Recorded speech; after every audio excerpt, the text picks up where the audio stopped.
The Philadelphia experiment has been a mystery for over 50 years. It revolves around the U.S. Eldridge, a U.S. Navy destroyer that supposedly vanished during an experiment in 1943. The story began with astronomer Morris Jessup, who received a letter from Carlos Miguel Allende, a former sailor.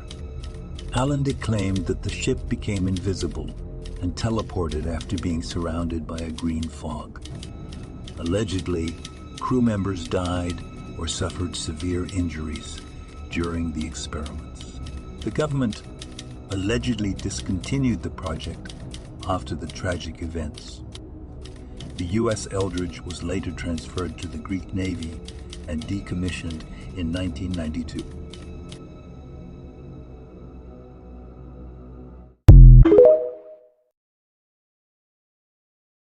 If y'all ever take any piece of advice from me, it is do not go into this bridge at night. Because of my For You page, every single Easter the Bunny Man is always brought up again, but not a lot of people know that this urban legend actually turned out to be true. Let's go ahead and set the scene. It is around the year 1904 in Fairfax County, Virginia. There was a local insane asylum that was situated out in the middle of the woods that was starting to upset a lot of the residents. The local residents made such an uproar about it that they decided to actually move the patients inside to Lorton Reformatory, which is a prison. They gathered up all the patients, stuck them on buses, and began this process. But somehow one of the buses ended up losing control and colliding with a tree. And this provided an opportunity for these patients to escape, so one by one, each of them got off the bus and then ran. The town was once again in an uproar, so the police made it their mission to retrieve every single person and make sure they made it to the prison. And one by one, they were able to catch every single one. Well, except for one person. And this one particular inmate almost seemed to just vanish out in the woods. No one could pick up anything, nobody could find anything on him, there was no trails, pretty much no evidence that he was even on the bus. Scarily enough, this particular patient was said to be a little bit scarier than the rest of the asylum patients. The rumor surrounding him was that he allegedly had his family. Well, months started to go by and some weird things began to happen out in the woods. Some of the locals started to find rabbit carcasses around one particular area. This particular area being the Colchester Overpass. It's this small, dark, creepy tunnel with train tracks above it. And all inside of this tunnel were rabbits. I don't know if you've seen the movie Us, but this is what this makes me think of. Essentially, whoever or whatever was living in that tunnel was using rabbits as their food. Story goes that a group of teenagers went out to the bridge one night to go see if they could find this bunny man for themselves. Around midnight that night, all these kids were allegedly attacked by a man in a bunny costume. This definitely seemed like one of those urban legends that was just like there to keep kids out of the woods at night, but then actual sightings began to happen. One of the scariest things that ever happened to me while babysitting, story time. Now, I was 15, I've been babysitting for a few years at this point, so I had a lot of experience with kids. They love me. Well, a family friend asked if I would go babysit their 7-year-old son for a couple of days while they went out of town to Myrtle Beach, so I said sure, that was great money for me. So the parents put their bags in the car, they showed me where everything is. Now, his mom made it clear to me that he has a very active imagination and that because his daddy let him watch horror movies the week prior, he's been having nightmares and making things up, saying that he's been seeing stuff around the house that's not there. So they get their stuff in the car, they give their son a kiss, and they leave. So I'm flipping through all the satellite channels, you know, checking out different shows, eating popcorn, little boy's playing with his toys, drinking his little juicy juice, and we're just having a good time. So I go in the kitchen to put a frozen pizza in the oven, and all of a sudden, this little boy comes flying out the living room, running up to me, and then wraps around my leg, just looking in the living room and then looking at me, back and forth. I said, "Damn, son, are you okay? What happened?" He said, "She's in there, she's in there." I said, "Who's in there?" He said, "Her," but I didn't see nothing. And before I can push him any further, he walks over and sits in front of the TV and starts ignoring me. So we're sitting on the couch watching TV, and their couch was in the middle of the room, so you could walk around it. Well, this little boy starts looking behind the couch and then back at the TV. So I start looking back behind us. You know, it's like a natural reaction when you see somebody else doing that, you start doing it. The more he did this, the more I felt like somebody was standing behind us, but I don't see anything. So I get up and walk across the room, and from there I can see the hallway,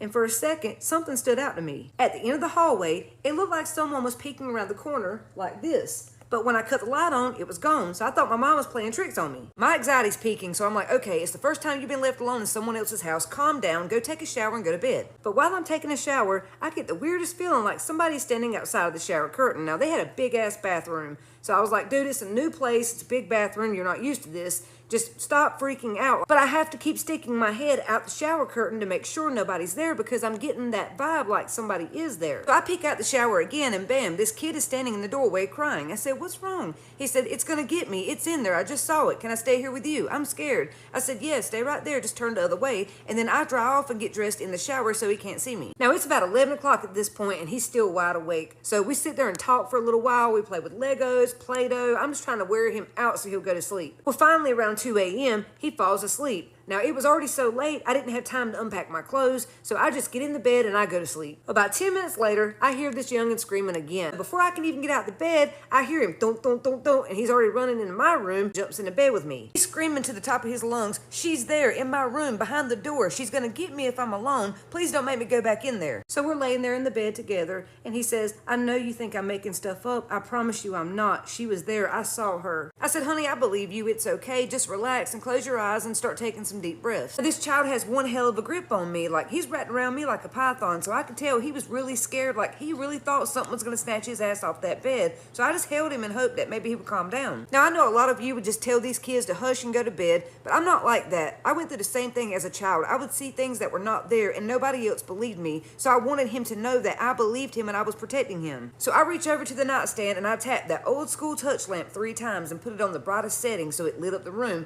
That way we would feel more safer and we'd get some sleep. Then I start hearing some distant thunder and then it starts pouring rain. I think, oh, well, that sounds relaxing. So because of that storm, my ass knocked out. I was doing some good sleeping until about 30-40 minutes later. That was when I abruptly woke up to the bed shaking. It felt like a small tremor, like a little earthquake. So I'm trying to get my eyes adjusted and wake up and figure out why is the bed shaking. Apparently the storm knocked the power out because it was pitch black dark in that room and the only time I could see anything was when the lightning struck. Well, once my head gets adjusted, I start hearing a noise like chattering of teeth. I'm laying there trying to figure out what the hell is that noise and what is shaking the bed. And that's when I look over and I see the little boy is sitting up on the other side of the bed with his hands holding the cover, and it's him shaking the bed. He's shaking that hard. And that chattering sound I heard was coming from his teeth. He was sitting here holding the covers with his eyes wide open and going, God, are you okay? Because I thought he was having a seizure, but when I looked at him, his eyes darted over to mine, and I realized he was awake. He was so scared. Like, he couldn't move. He was frozen, shaking and chattering. I'm like, well, if he's not having a seizure, what is wrong with him? And that's when it clicks.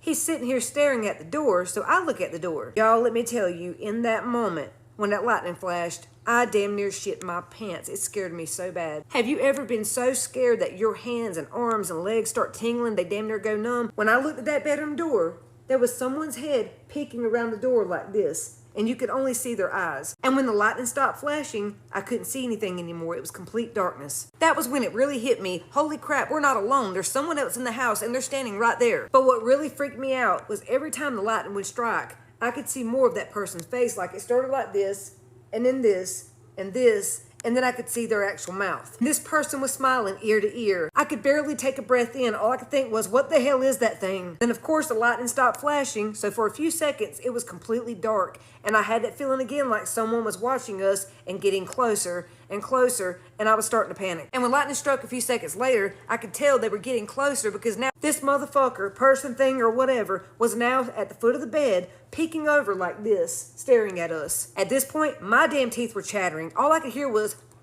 between the both of us. So I pulled that little boy up on my lap in my arms as tight as I could because I didn't want whatever it was to try to snatch him out of my arms, and I held him real tight. So now when the lightning flashed, we could see its whole face peeking over the bed, smiling, looking right at us. So that was when fight or flight kicked in for me, and I remember the dad telling me that he'd put a loaded pistol in the nightstand and behind the headboard of this bed, so I start reaching around for it. And for some reason, my gut was telling me, you better keep your eyes on this thing. Every time the lightning strikes, pinpoint where it is with your eyes and don't take your eyes off or it's gonna jump. Reaching, trying to multitask, keep my eyes on it, hold the little boy, and feel around for this pew-pew, and I finally feel it, and I snatch it out of that holster and I hold it up. When the lightning struck, I pointed at this thing. I said, if you take another step, I'm gonna blow you into the next room. Get out and leave now. In that moment, something happened. I don't know what it was, but I could feel me looking into it and it looking into me, and that lightning flashed, and then all of a sudden the power cut back on. And no lie, as soon as the power came on, it was gone. I snatched him up out of the bed, grabbed that pew-pew, and ran to the kitchen and called 911. I stayed on the phone with them, the police came, and then I called the parents.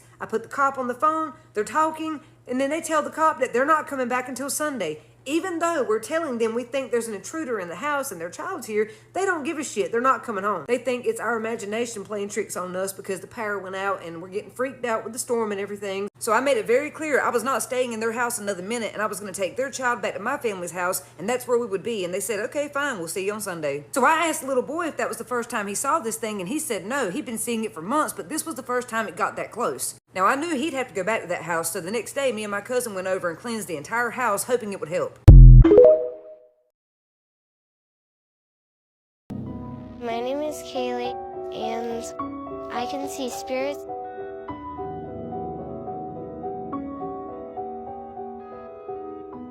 I'm afraid other kids are going to be scared because they don't understand.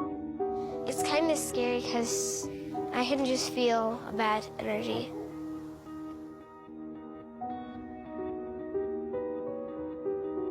Kaylee has always been able to tell me that she knew when people were going to pass away. In her dreams, a shadow would pass through her dream. I saw a 6-foot man, and he was wearing a black suit. I couldn't tell what his face looked like.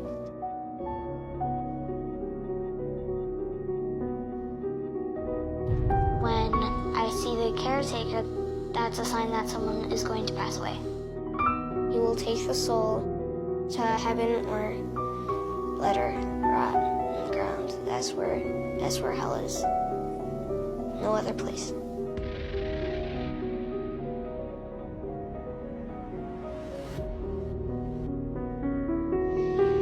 It just felt like he was sucking life out of my aunt.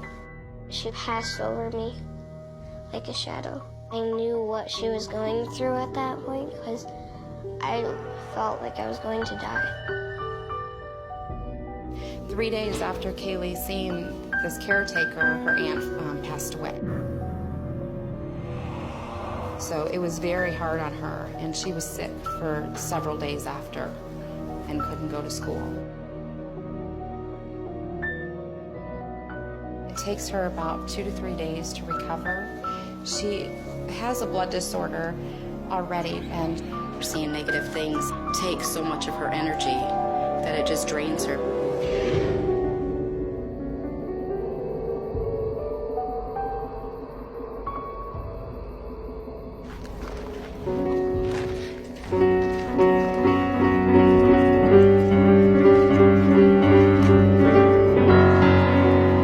Four real monsters caught on camera. 1 vampire.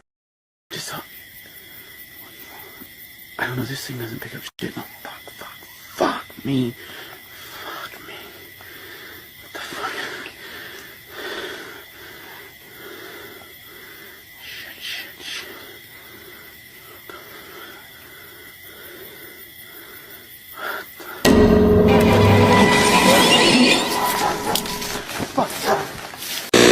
To a skinwalker.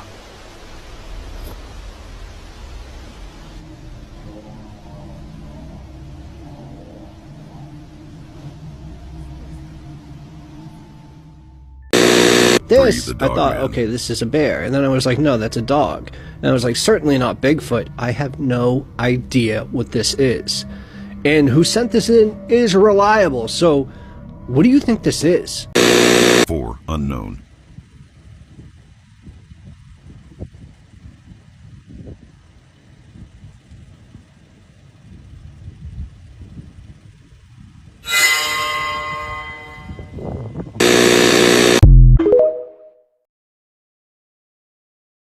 This is the true story of the Skinwalkers. Skinwalkers are warlocks with the ability to shapeshift and become animals or people. They can not only take your appearance but also clone your voice perfectly. The biggest Skinwalker sightings have been in Ohio and Arizona, but they are found all over the world. The preferred form of Skinwalkers is that of your pet. They take the form of your pet and enter your home and try to act like your pet to gain your trust, and then they can take your life. Watch how in this video the boy realizes that his dog is a Skinwalker. Let me see. I'll know if she's my dog. Merlin, sit. Turn around. Turn around. Lay down. You're not my dog. My dog don't know how to do no fucking trick. The fuck? Call 911. Hey! Somebody!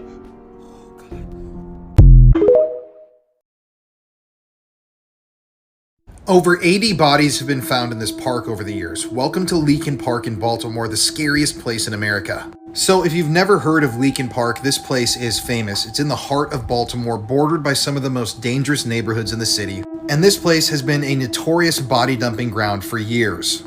There have been all sorts of victims of all different sorts of crimes that have happened here. One thing that happens regularly in the park is the dumping of bodies of animals. Now, I've been to the park and I've actually found a couple of dead dogs wrapped up in garbage bags. It's really sad, but the history only gets worse from there. There are a lot of hotspots in Leakin Park where people love to dump bodies, but one right here is nicknamed the Devil's Well.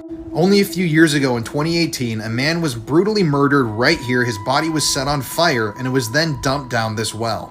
To this day, nobody has ever been arrested in connection to this murder. There was also the murder of Hae-Min Lee, whose body was found dumped here. She was the subject of the podcast Serial. But it's not just single murders that have happened here. Serial killers have operated inside of this park, including this man, Reginald Vernon Oates. Decades ago, he was found wandering through the park where he had buried 4 young boys in shallow graves. He was carrying a lunchbox with pieces of the boys inside of it. There's also Lemuel Wallace, who was murdered inside of the park's restroom. A local pastor from Baltimore was actually convicted of hiring a hitman to bring Lemuel out there so that he would be brutally murdered so the pastor could collect life insurance money from him. And this is just a sample of the murders that have happened here. I'm talking 80 different confirmed bodies that have been discovered there. A friend of mine named Dan Bell, who's done a great video series of documentaries on this park, actually found a human skull fragment inside of the park just a few years ago.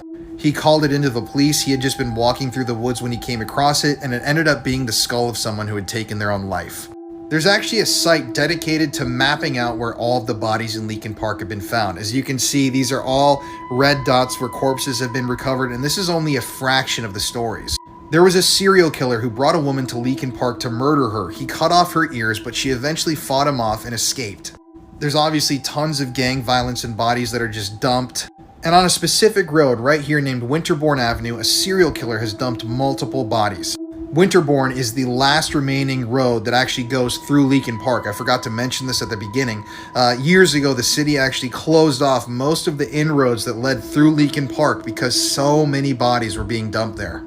I actually filmed a whole documentary about Leakin Park. It's 2.5 hours long. We visited so many of the sites where these bodies had been dumped. We interviewed a bunch of people who had experiences there. And we went there 3 different times throughout a year to try and investigate if this place was haunted or not. And let me tell you, it was one of the craziest videos I've ever filmed in my life.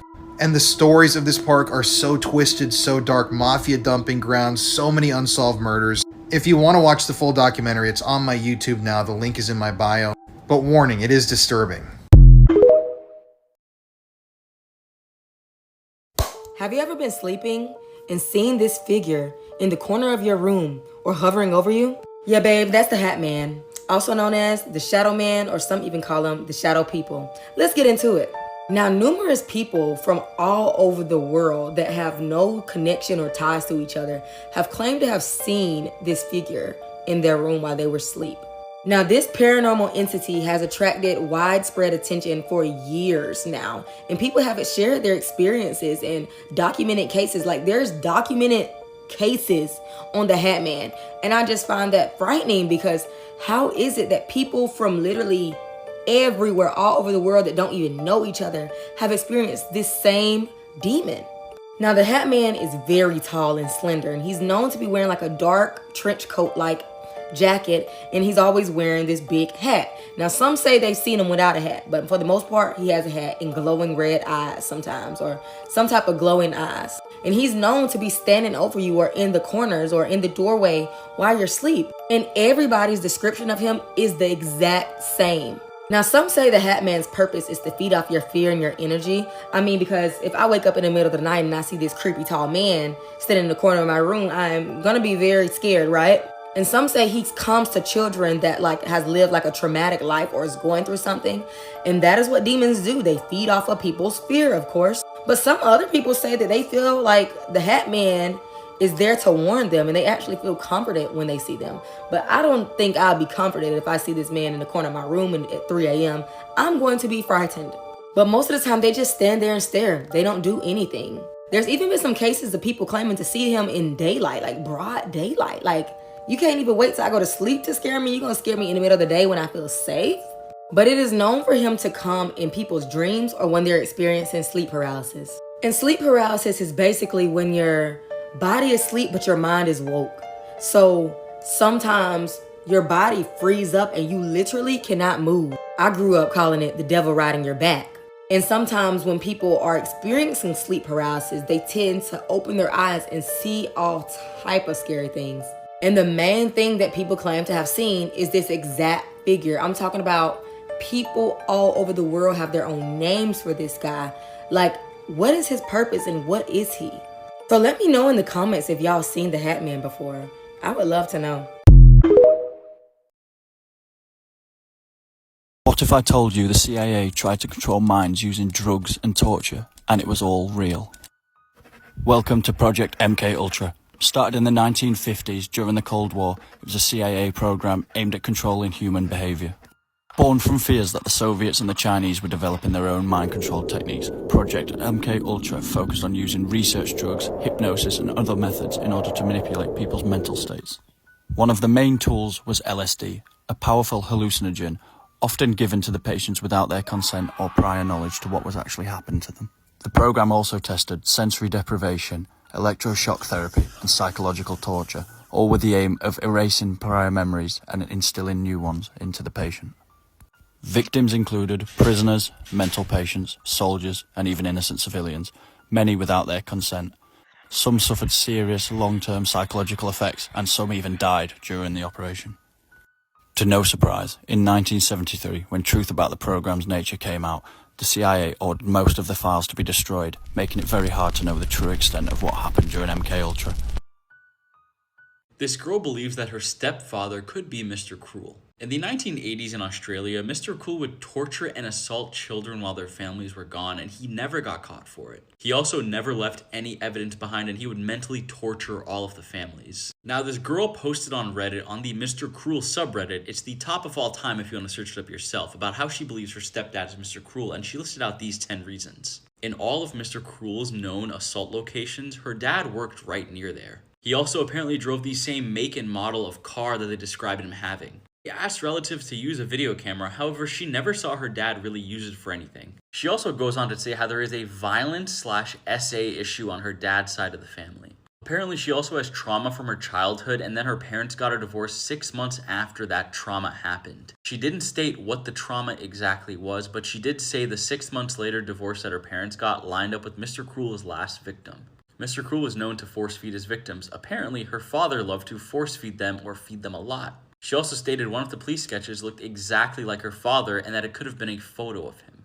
Her last reason's kind of vague. She just said her dad's smart, knows about science. Now, she posted 2 updates on Reddit. She got educated on the case and the information, and she went to the police and dropped 2 names. Apparently, the 2 names she dropped are on a list of people being investigated for being linked to Mr. Cruel's attacks. Her last update stated that they're investigating this heavily and she doesn't want to ruin the investigation or, criminalize her father if he's not the guy. She said she would update if there is an update. There hasn't been one in about 340 days. Now, could this be legit or could this be somebody just making up something for attention? That is the biggest speculation people have right now. A lot of people can just make anything up on the internet, vague statements or just research a story and make precise statements. Nobody's going to know if it's true or not. Let me know your thoughts about the story, and if you haven't yet, go read the full Reddit post and let me know what your thoughts are. Did you know? The Overtoun Bridge became known for an unusual phenomenon involving dogs, which for many years jumped from it, falling into a deadly trap. The first case of dog suicide was recorded in 1951, and by 1955, more than 50 similar cases had already been registered. Over time, it became clear that large dogs with long snouts, such as greyhounds and Dobermans, were mainly jumping off the bridge. It was also observed that even if a dog survived the fall, it still returned to the bridge and jumped again.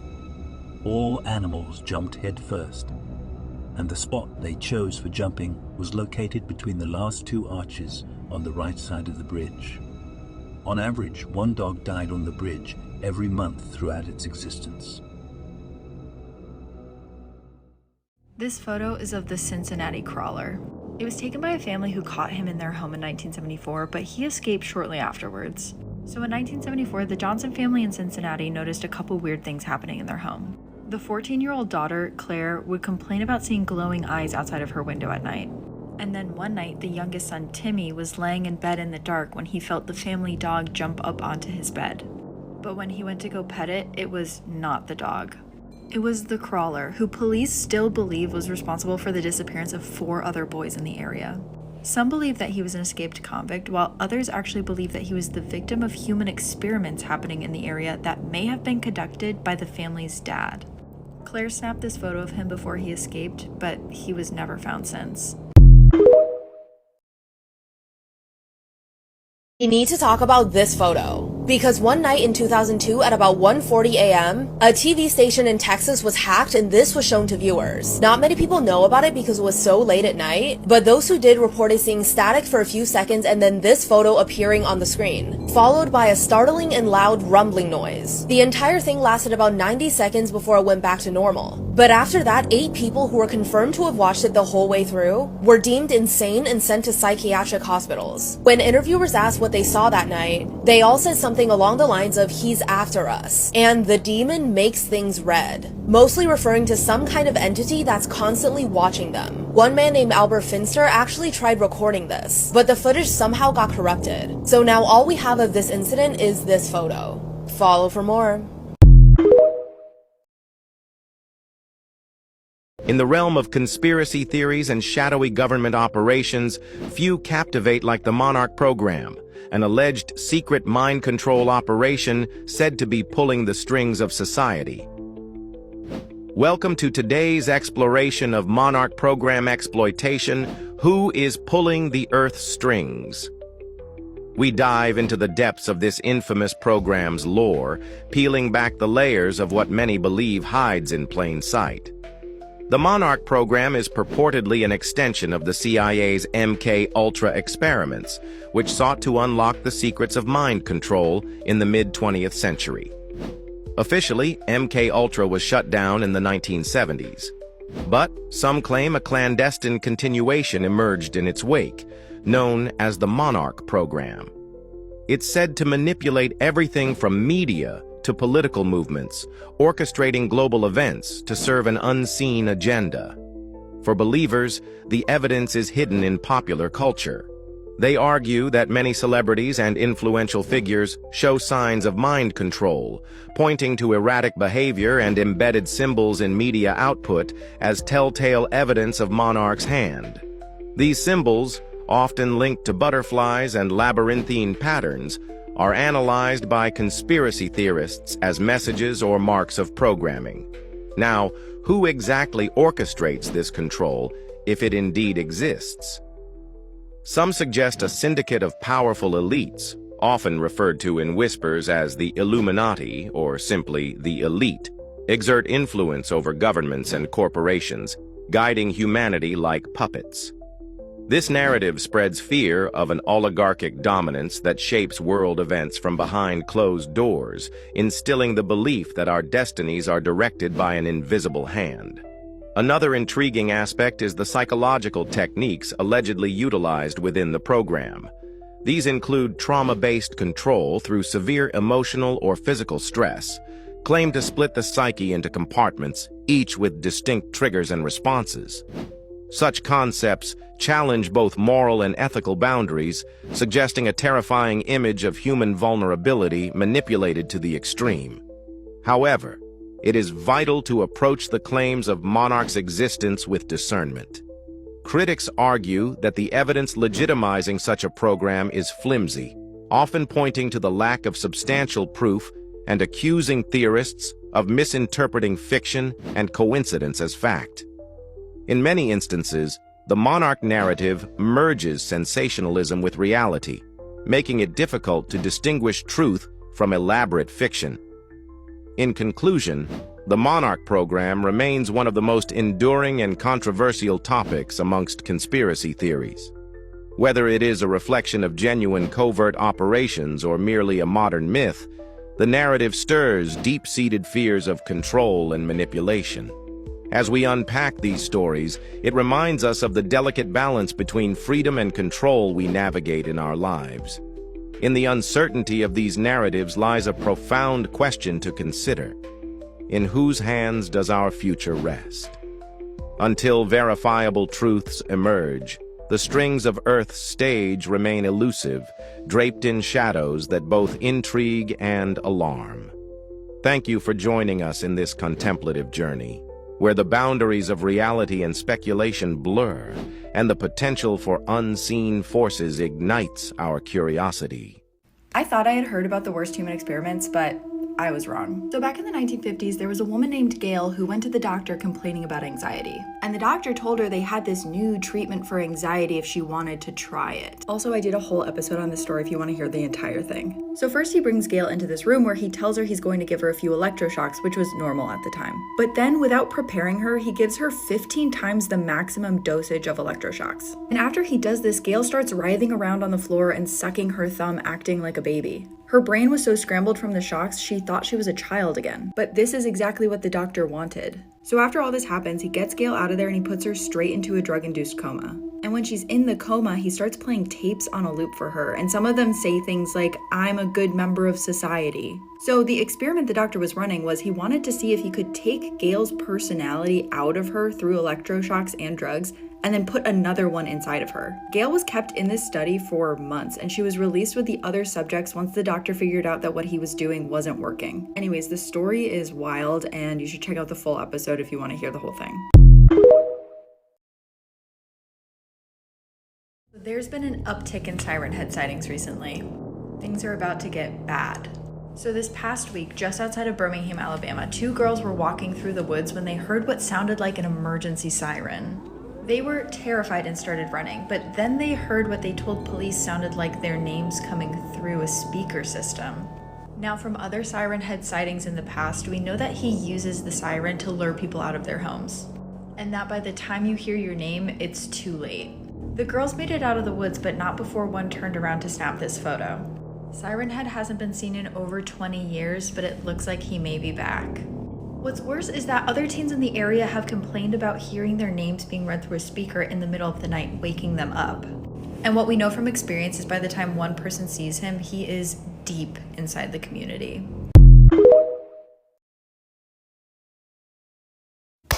Let's talk about one of the most tragic studies in U.S. history, also known as the Tuskegee experiment. Now, a lot of people really don't know about this experiment because we were not taught it in school. Well, I know I wasn't. So in 1932, the U.S. partnered up with Tuskegee Institute to do this huge study on the syphilis disease. So to do the study, they needed people to study. The study involved over 600 African American males. 399 of the men already had syphilis, and 201 of them didn't. So in return of cooperating and doing the experiment, these men were promised free health care, free insurance, Medicaid, Medicare, all these perks that they probably would have never seen because they were lower class black males. Back then, these men didn't have access to insurance and all this money and stuff, so this was like a win-win for them. Okay, all I have to do is do this experiment and I'm gonna get all these benefits for me and my family. So they thought. But in reality, these men were taken advantage of and used, and they were basically lab rats. These men were literally left untreated. Like, they were going crazy, losing vision, going home to their wives and having intercourse with their wives, and their wives would get pregnant and have babies, and their babies would come out, with this disease. It was really sad. Like, this was a really horrible experiment that I hate that these people had to go through. Even though syphilis is a common STI and thousands of people has had it and is curable now, back then it wasn't. So just imagine being untreated for so long, and then for the ones that didn't have it and they were like injected with this disease, like, that is sick. And then they were claiming to be giving them vaccines and they really wasn't giving them like the right vaccine. It was just crazy. Like, it was a huge thing. So half of the men that was literally in this experiment passed away, like from organ failure and all the different effects that this disease caused them because they were left untreated for so long. This experiment went on for 40 years, y'all. 40 years being a lab rat. Then they didn't even grant them the things that they promised. These men received nothing. The ones that did survive went on 40 years untreated with none of the things that they were promised. Now in 1972, whenever the experiment was finally terminated, the president at the time gave them I believe $38,000 or $40,000 in return of their pain and suffering. But that is not enough for 40 years of my life that I've been mistreated, used, and taken advantage of. And the craziest thing is about this whole thing, researchers was seeing this stuff happen to these people. They could have easily gave them something to help or to get rid of the STI, but that would have affected the research. So they did it. They let these men suffer when they could have easily gave them something to get rid of it. So let me know what y'all think in the comments, because this is one of the most saddest things that happened in U.S. history to me. This is the scary story about the upstairs. There was a child who lived with their mother and father. Her parents were always at work, so she was often home alone. One day she stayed at school late, and when she got to her house, it was already dark out. She called out mom, and heard a faint voice say yes from upstairs. She called her mom again, and again she heard the same reply, yes. The girl then went upstairs to see her mom. When the girl reached the first floor, she called her mom once again, and heard the same yes coming from the back bedroom. The girl felt a weird uneasiness and wanted to see her mom as quick as possible. She then hurried closer to the back room. She was about to open the bedroom door when suddenly she heard the sound of the front door opening downstairs. Her mother came in carrying lots of groceries and said in a bright voice, "Sweetie, are you home? I'm back." Right when the girl heard her voice, she started to run downstairs, but just then, she happened to glance over her shoulder towards the back bedroom. The door to the room started to slowly open with a creak. For a moment, she saw something in the gap of the door. It was the pale face of a man staring directly at her.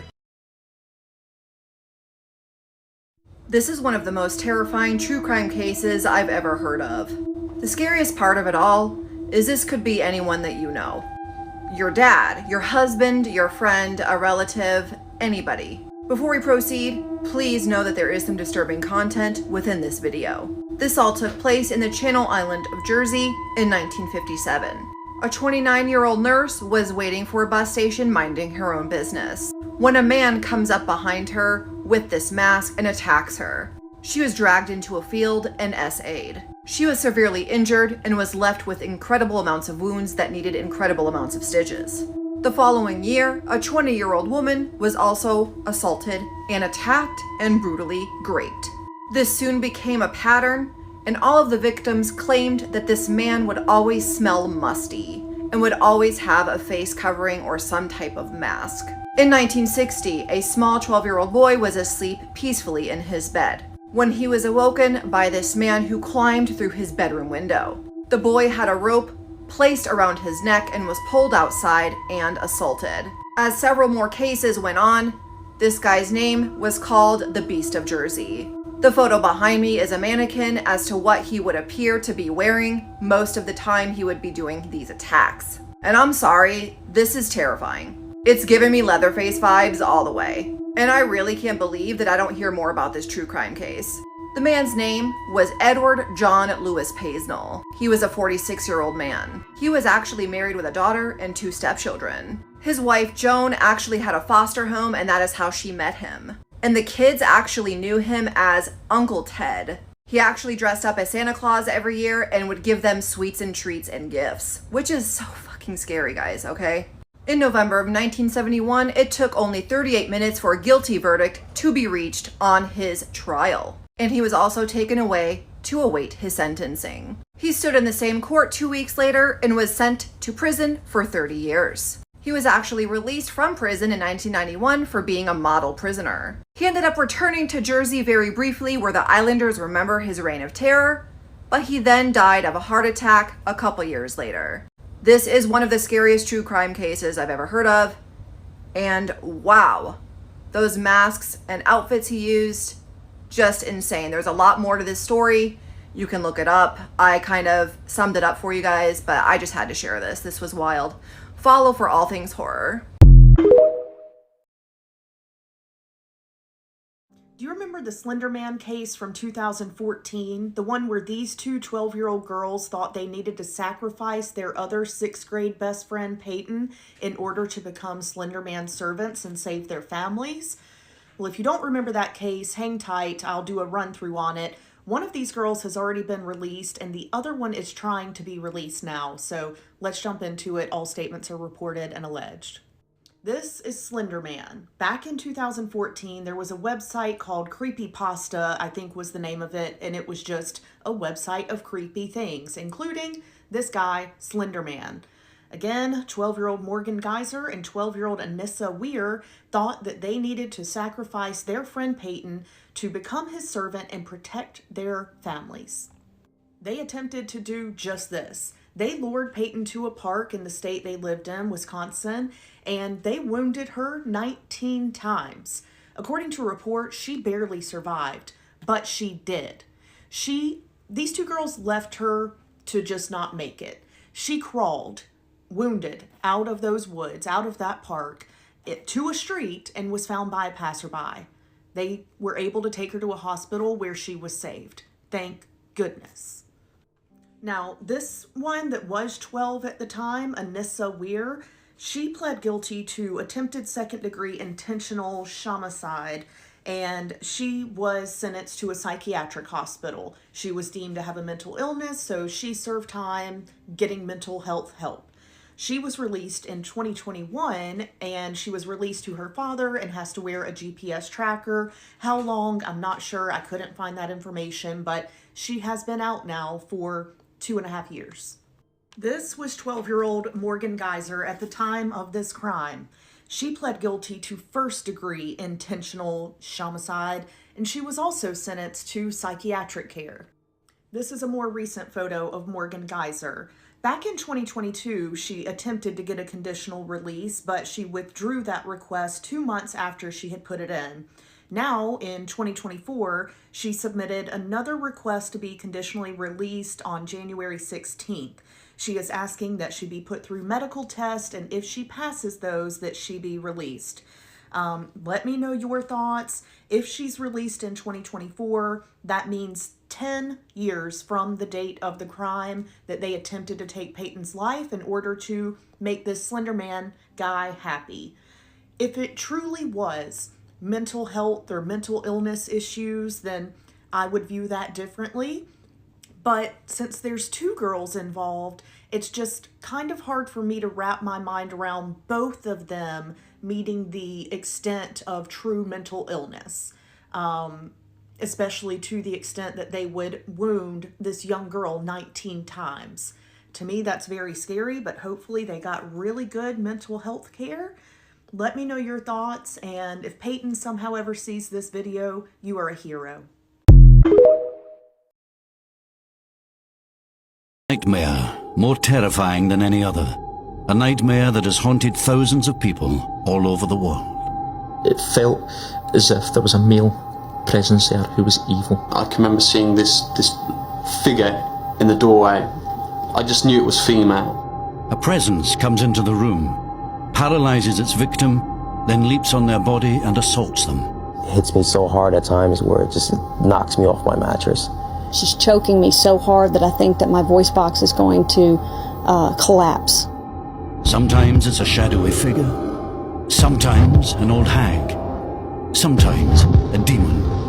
But whatever shape it takes, the entity, as it is often called, has concrete effects, leaving its victims battered and exhausted, their lives in pieces.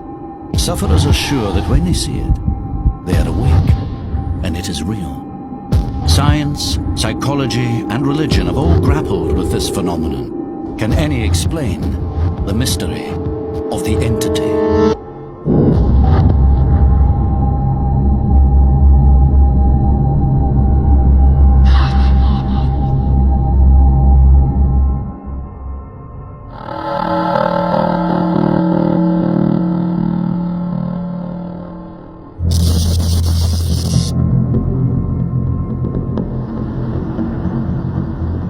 One woman has been suffering from entity attacks for most of her life. They began when she was just 5 years old. The first thing I remember as a child at night, I had just gone to bed. My mother just put me to bed, and I could see the lights on in the living room. I had just laid down for bed. I could hear my parents, I could hear the television, and I looked up, and to my right I saw a couple, very shadowy, very dark, in my bedroom.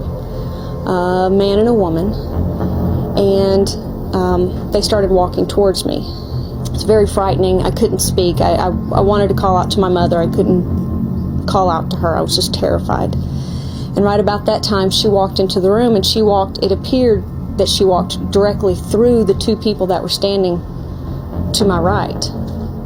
And I began asking her, who are these people in my room? What's going on? She kept telling me that it was just a dream, to go back to bed. And I said I wasn't asleep, it wasn't a dream. I could hear the television on in the other room. And that was the end of that. But as Jamie got older, the entities that stalked her became more vivid and more violent, making her increasingly terrified to go to bed.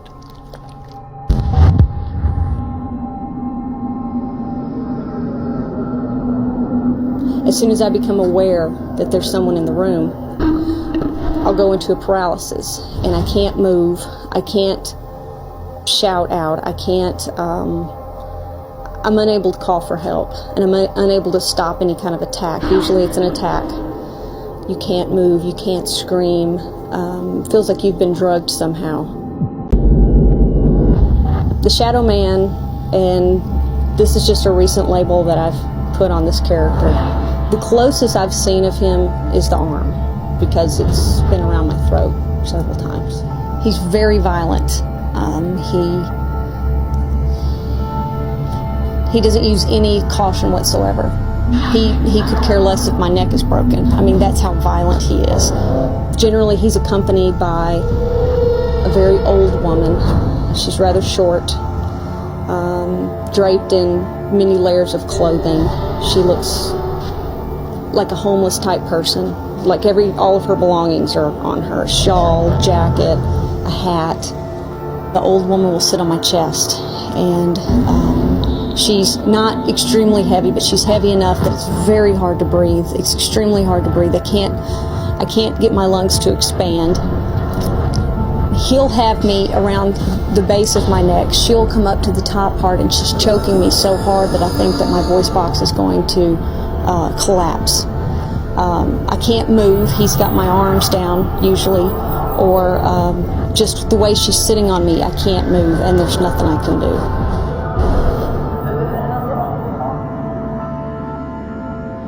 What makes these attacks even more frightening is that Jamie is convinced she is awake. The fear is extremely real.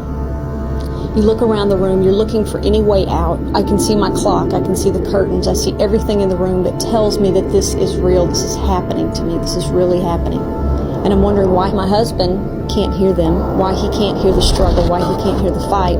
And beyond that, I'm wondering what's going to happen to me after they kill me, who's next. Your mind and your body thinks you've been through it. But to everyone around you that you associate with, that you work with, your friends, your family, your doctors, they say it was just a dream, just get over it.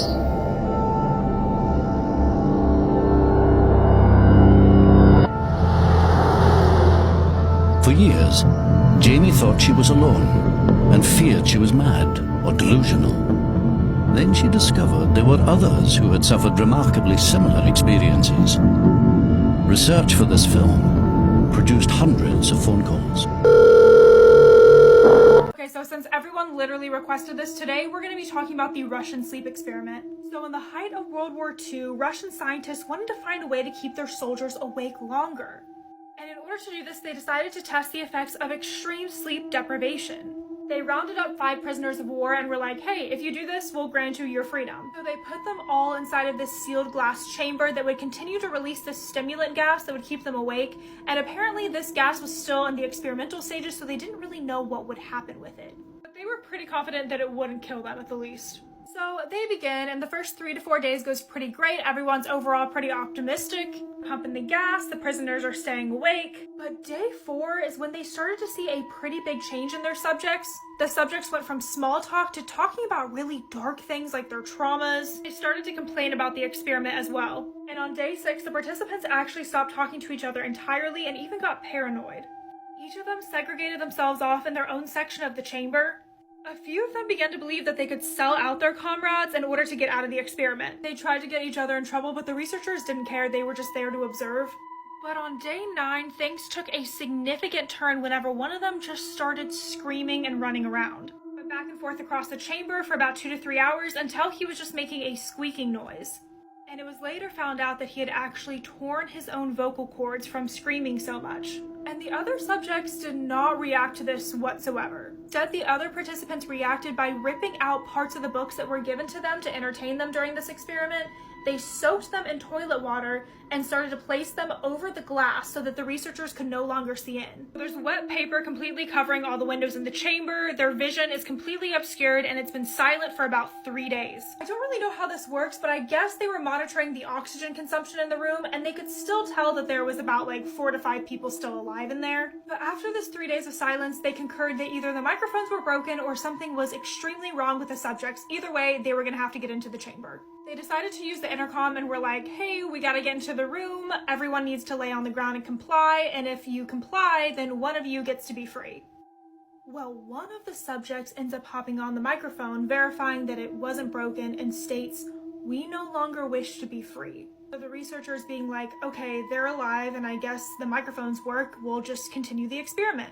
Well, the silence continues up to the 15th day, and on the 15th day, the experiment is over, so they go ahead, turn off the stimulant, and turn on the fresh air. And this is when they hear the subjects not only start screaming, but start to beg for them to turn the gas back on. And while they're begging and pleading, the researchers open the chamber. And what they find is straight out of a nightmare. They had turned on all the water in their bathrooms and had completely flooded the room to about 4 inches. And the participant who had died had chunks of flesh taken from its leg and from its chest. This was used to also jam the drain in the center of the room. The other 4 subjects in the room seemed to have chunks of their flesh missing as well, but it was self-inflicted. And their food storage hadn't been touched in days, so they were eating themselves. Even though the experiment was up, none of the subjects even wanted to leave the chamber, and they all wanted the gas turned back on. So they made the decision to send some soldiers in to go get them, but one of them reacted so violently that he bit the soldier in the neck, and the soldier bled to death.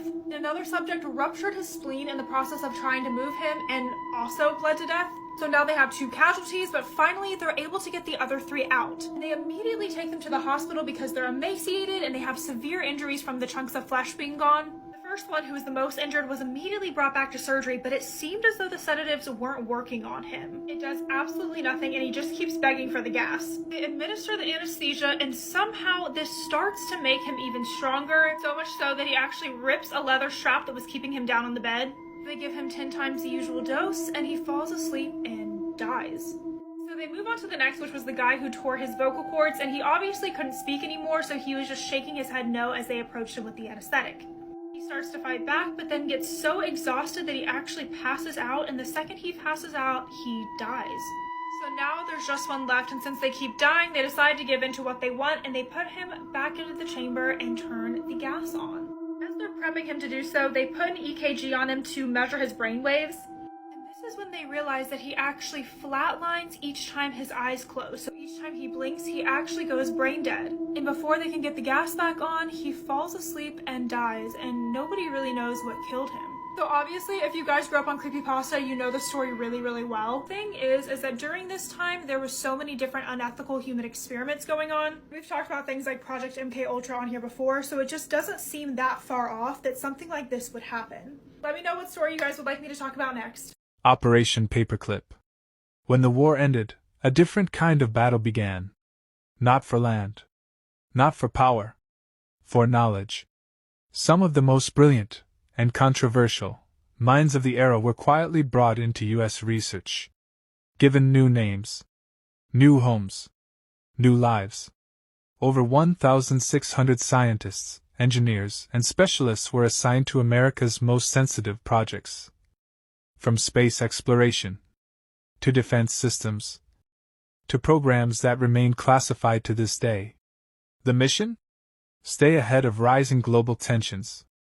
Win a war of ideas, before it ever reached the battlefield. But at what cost? Some of these figures had pasts that were erased. Records sealed. Questions unanswered. Was it a strategic move to secure the future? Or a quiet deal that rewrote history, forever? The Montauk Project, which was an experiment carried on at Montauk Point, New York, on the southeastern tip of Long Island, that's off of metropolitan New York, was essentially two projects. It was a mind control project where they did research on how to influence the mind of man using electromagnetics. It also evolved into a time travel project. They found out that they could actually bend time with the same equipment that they used to bend minds. This all started back in World War II. There was two major projects going on in World War II. One was the Rainbow Project, and the other was the Phoenix Project. Experts estimate that upwards of 1,000 people go missing every year in national parks across the U.S. And today, this is one of those stories. The story starts June 14th, 1969 in the Great Smoky Mountains National Park in Tennessee. And two families descended upon the national park for an annual camping trip for Father's Day. The two families had started their hike at Cades Cove, the Russell Field where they camped for their first night. So the first leg of the trip went without incident. The next day, they awoke and hiked to Spence Field where they planned to spend the night. The children from both families decided that they wanted to surprise the adults and began to hide around camp. 6-year-old Dennis Martin was seen by his dad hiding behind a bush, but just 5 minutes later the other children returned, but Dennis was nowhere to be found.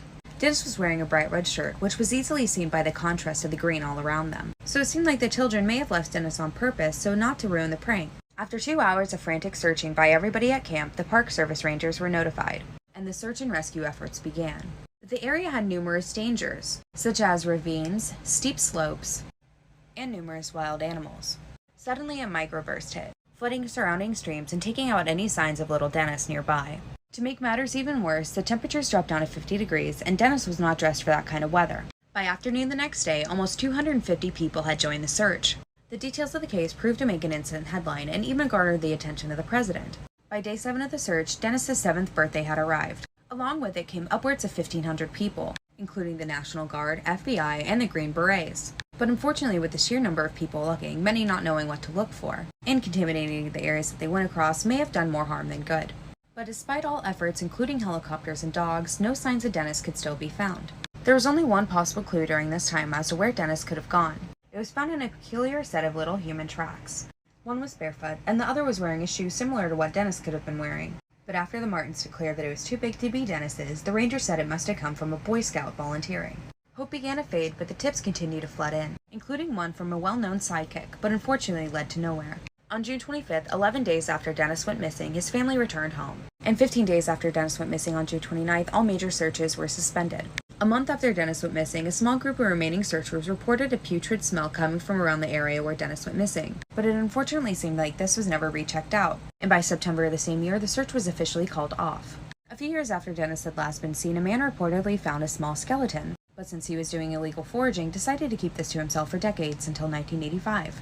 But unfortunately by then it was too late and no remnants could be found. And in the 1990s, a man contacted park officials thinking that he'd be Dennis, but he turned out to not be. And sadly, to this day, more than 50 years later, David has never been found. His father died in 2014, never knowing the mystery of what happened to his son. And since then, the National Park Service completely changed their search and rescue operations, resulting in only 4 people who have failed to be found in the Smokies. This was recorded during a nuclear missile test launch from Vandenberg Air Force in California 1964. Seems that the UFO is using some type of laser weaponry to disengage the nuke. Notice how easily it keeps up and flies around it. Let me know what you think in the comments.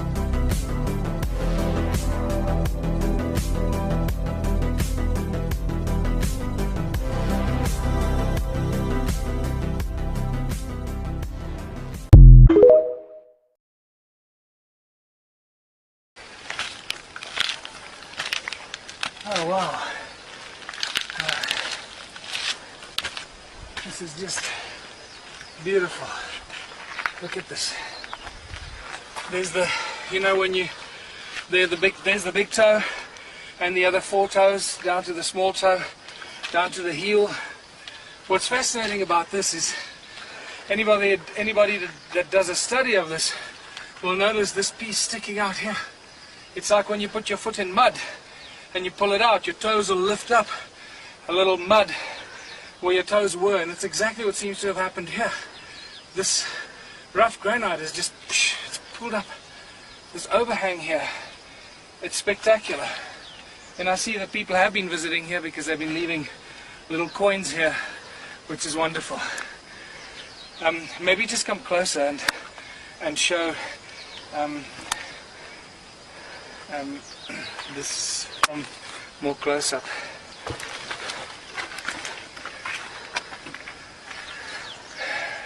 Okay, well, I don't know who else has filmed this, but I think we'll put this up for everybody to see, for everyone to really appreciate this is a spectacular bit of human history.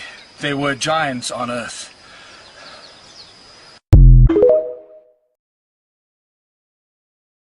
Y'all, what would you do if y'all came out and you seen this giant melanated woman just staring up at the sky? Y'all see this, y'all? Okay, guys, walking outside to take the trash out would blow your mind if you saw this. Why is there a giant just walking around in the middle of the night? Why is he there? He, she.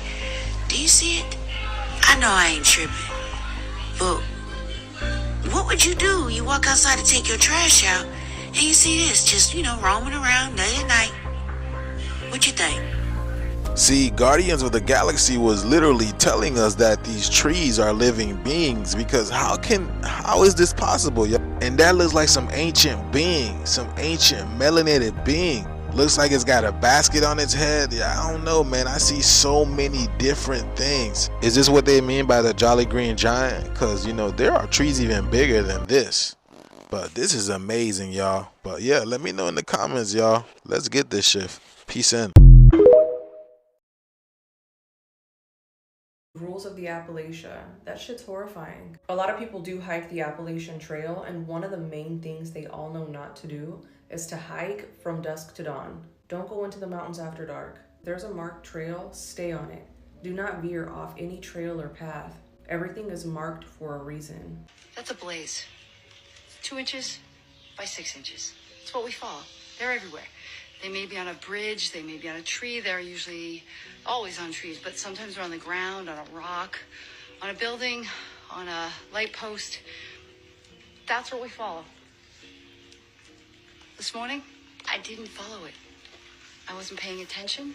There's numerous stories where people said they hear a woman or a baby in distress.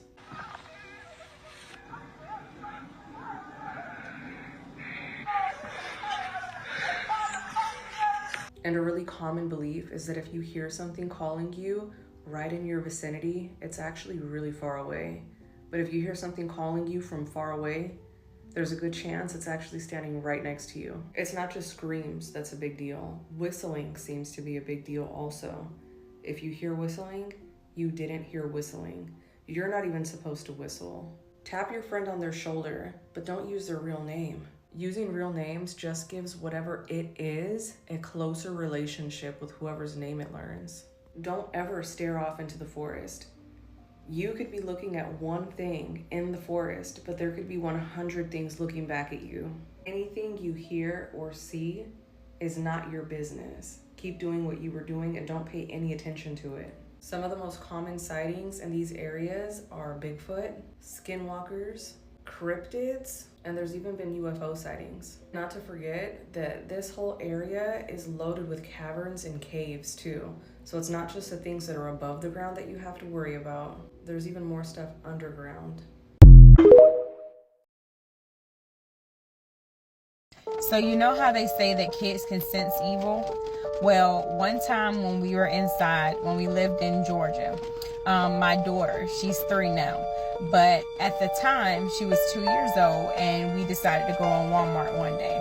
me, my other kids, and then my husband. We were inside of the Walmart and we went back into the electronics section.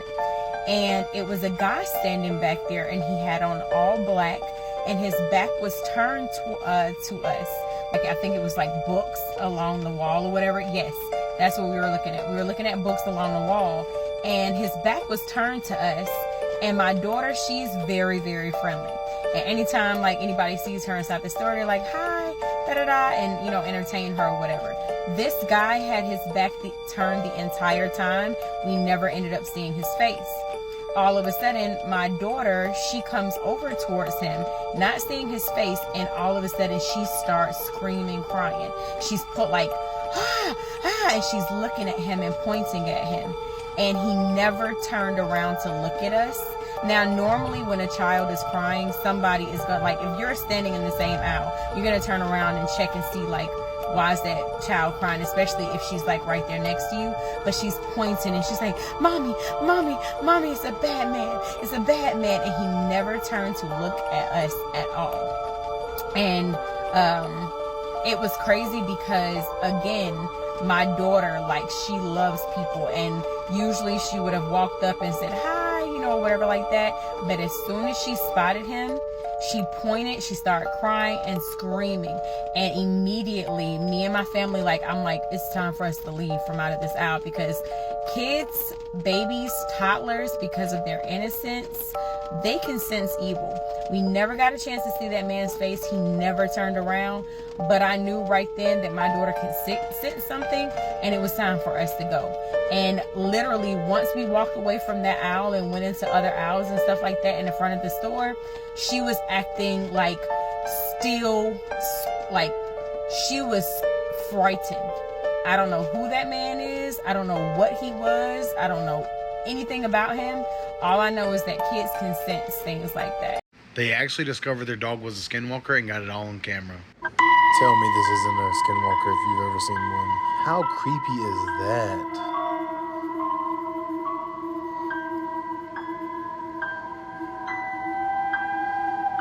That's freaky if I've ever seen freaky.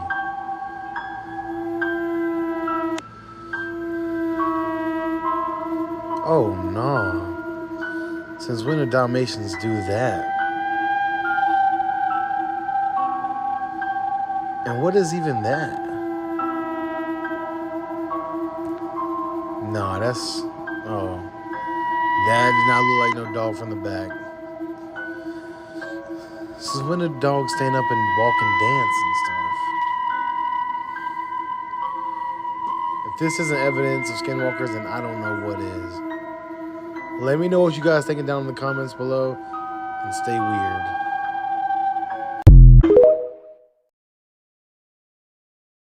Horror games that were based on real people. Granny. Granny was based of a Russian woman named Tamara Samsonova. She was a Russian serial killer who was arrested in July of 2015. She held her son captive in her house, and when he moved or made a sound, she beat him with a bat. But on the 5th day, she killed him. But she didn't only kill her son, she also had 11 victims along with her husband, her grandson, and even the tenant of her apartment building. She also supposedly had schizophrenia. She was also a cannibal. She butchered her victims and ate what's left. He was also caught on camera carrying the butchered parts of her victims. This was the gameplay showing her ways of doing the crime.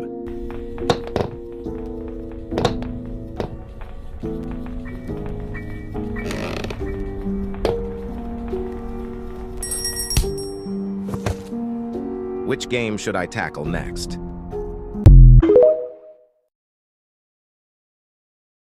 Chill runs down your spine at the sight of a clown. But why? Is there a deeper, darker reason behind this fear?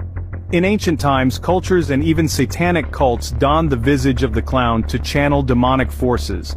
The Book of Enoch speaks of fallen angels who mingled with human women, birthing giants that later became demons upon death. Curiously, these giants were often depicted with clown-like features: red hair, pale skin, prominent noses, and wide mouths. Here's a twist. Users of DMT, a potent psychedelic, and even those suffering from schizophrenia, have reported seeing entities bearing striking resemblances to these descriptions. Colorful or monochromatic zigzag patterns often accompany these visions. So the question arises, could these apparitions be the spirits of the Nephilim? Who knew that the seemingly harmless figure of a clown could hold such sinister implications? Next time you see a clown, will it still just be fun and games?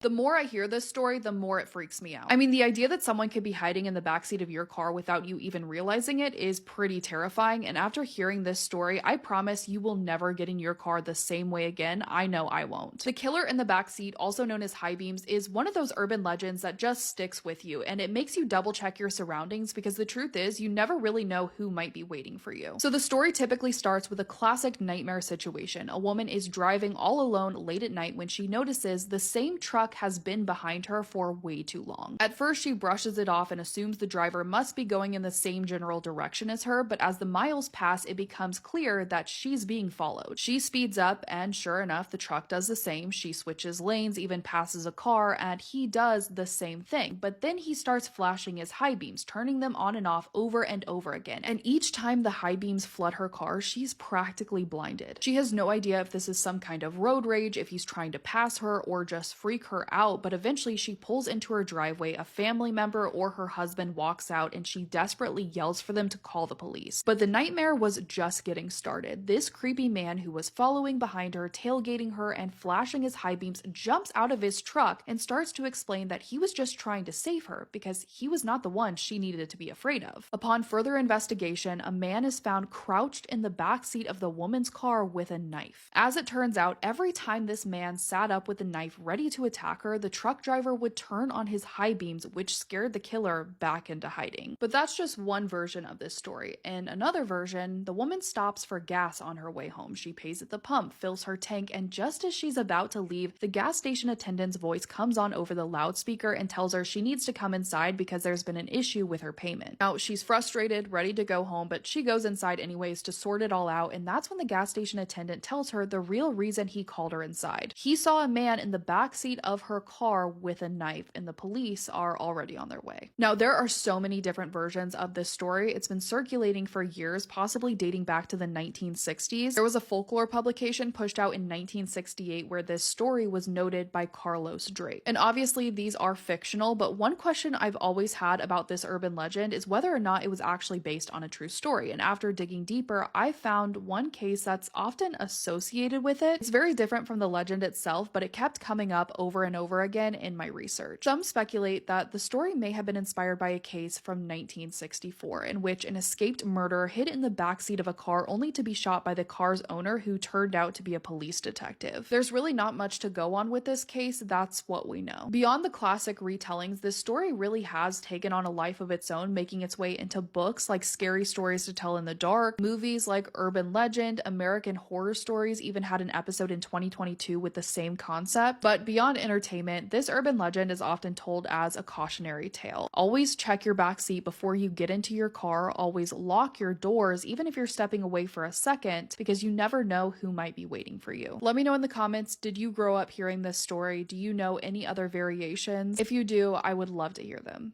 In 1981, a teacher had an unusual habit. He never called his students by their real names. Instead, he assigned them labels based on their future potential. Potential murderer, he called, and Callum raised his hand. Potential burglar, another boy responded. Potential cannibal, Joshua hesitated before lifting his hand. The students found it strange, but amusing, a dark joke they played along with. But later that day, Callum approached Joshua with a smirk. "Come over for dinner," he said. "I've got something special planned." That evening, Joshua felt a strange mix of curiosity and unease about the meal, its taste unlike anything he'd had before. He quickly dismissed the feeling as they shared stories and laughter. But as he walked home, a growing dread lingered, long after the meal had ended. The next morning, as roll call began, the teacher went through the usual routine. "Potential burglar," Brian raised his hand. When the teacher reached Callum's name, he paused and simply said, "Callum." The teacher moved on. "Next one, Joshua," he said. Unbeknownst to Joshua, the night before, Callum had followed a homeless man into a secluded area, lured him in with the promise of help, and ended his life. Callum dismembered the body and brought the parts home. The boys were now not just potentials, but a real cannibal and murderer. My husband and I just bought a house. It's cute on the outside, but the inside needs some work.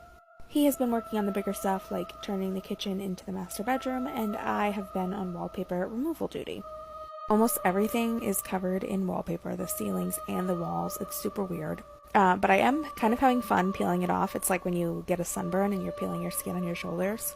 But anyway, what I realized once I started peeling was that under each section of wallpaper, there is a name and a date. So I was curious and Googled one of the names and the dates, and what came up was actually a missing persons report. So I tried another one, and same thing, a missing person, and the date matched the date that the person went missing. So I wrote down all the names that I had come across so far, and they all are missing people. I'm still in shock, but I turned it into law enforcement, and now we're not allowed in the house. I just got a call that we will not be able to return the house for quite some time because the wallpaper is not wallpaper, it's skin. We need to talk about this photo. This photo was discovered by a single mother who recently bought a new phone. She came home, placed her phone on the table, and started watching TV. But soon after that, her son found the phone and asked to play with it. She agreed, thinking nothing unusual was gonna happen. But around 11 p.m. that same night, the mother decided it was time to go to bed. Strangely though, she found her son already in bed, which was very unusual for him. Normally, he'd want to stay up a lot longer. That's when she noticed her new phone was still in her son's hands. So she took it from him and unlocked the phone. At first, only seeing some minor changes. He changed the background on her phone and took a few pictures around the house, nothing too alarming. But since the photos seemed random, she started deleting them. Until she saw something that shocked her. This was the last photo on her camera roll, showing her son sleeping, but the photo was taken by someone else above him. Follow for more stories.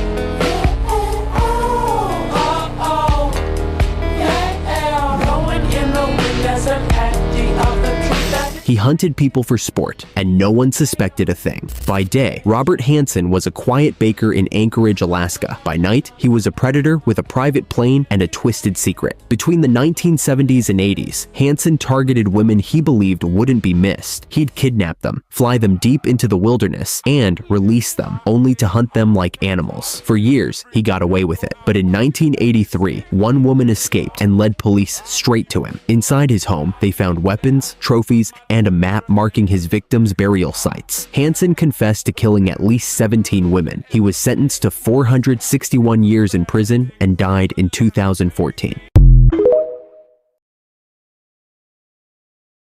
In 2001, 6th grader Helena Smathers and her friends snuck into an abandoned mall to play hide-and-seek. Helena wandered off and found a strange store no one remembered being there. The sign read, "Senorita Hell." Something about it felt wrong. Dust on the floor, but no footprints. Clothes on racks, but no mirrors. She hid inside a mattress on the back wall. Her friends searched everywhere, except that store. They said it felt cursed, so they left. Helena stayed missing for 13 days. When police finally opened the store, they found her, barely alive, silent, unblinking. She wouldn't say a word. She just kept staring. The doctors said her muscles had atrophied, but her eyes had changed. She had scratched the inside of the mattress with one word: don't. When they asked what happened, she smiled. This is what her face looked like.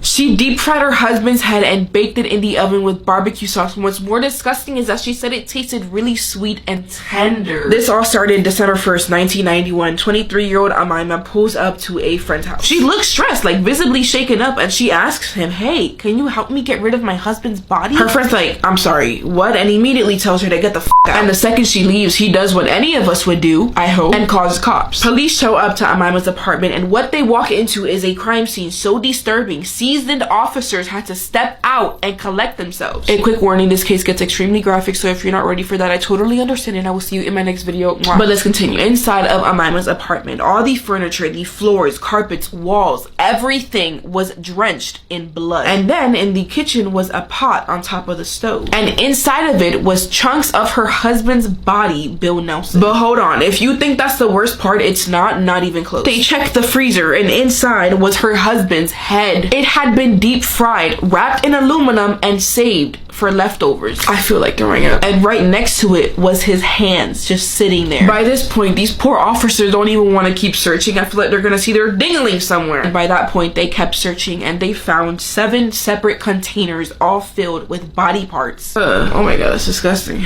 And when they walk into the bathroom, quick warning, they found his torso hanging in the shower, cut up like it was a butcher shop. Cops are disgusted. I'm disgusted. And did I mention this all happened on Thanksgiving? She literally took his body parts, baked them in the oven, sat down, and ate them with barbecue sauce as her Thanksgiving meal. And apparently her neighbors said that they heard her garbage disposal going off all weekend non-stop. Like, what was she trying to get rid of? When the coroner looked at the cuts on his body, he straight up asked her, have you done this before? Because the cuts were that precise. And get this, 180 pounds of his body were just missing. When they asked why she did this, she goes, self-defense. Said that he tied her up, her, and she panicked, hit him with a lamp, and stabbed him over and over. But let's rewind, because Amima, she has a history. This was her thing. She would lure men in with promises of adult activity. She would tie them up, grab a weapon, threaten them, rob them, and then just leave them humiliated. And that's literally how she met Bill. But Bill, he was old school. He told her no adult stuff until we get married. Clock it. And just 2 days after meeting her, they get married, and that would be the worst decision of his life. Fast forward, one night while in the bathroom, she asks him, hey, are you down to try something new? She just wanted to tie him up and just do some nice adult stuff, and he agreed. And that's when she took his life. In court, she tried to deny it, but one of the lawyers literally said, thank God we've got his leg, because the marks on Bill's legs proved that she tied him up. She got life in prison, but brace yourself for this. She'll be eligible for parole in 2026. That's it for today's case. I'm sorry if you made it this far and I traumatized you. I hope I see you in my next video. I love you. Group hug. We need to talk about what happened to Sally Stitch. Sally was a girl from a small village in the middle of the mountains. People described her as shy and awkward, and there was one group of kids who would always bully her. One day as Sally was walking home, the bullies found her and started throwing rocks at her. But then Sally did something that shocked them. She pointed at one of the bullies and said, you will die in 3 days. At first they thought this must be a joke, but 3 days later that boy started unexpectedly throwing up blood. The doctors couldn't find out what caused it, and he passed away exactly when Sally predicted. Soon everyone knew about Sally's ability, and it really scared them. So a group of villagers lured Sally into an abandoned mine. And once no one could see her or hear her scream, they tied her to a chair and took out a sewing needle. They stitched Sally's lips together so she could never foretell another death. Then they left her in the mine and sealed the door closed. It's said that since Sally passed away alone in the dark and unable to scream, she now haunts anyone who knows what really happened to her. And once you hear her story, you have to pass it on to someone else, or she'll appear by your bed with a needle to make sure you never speak again. So send this story to someone else and follow for more.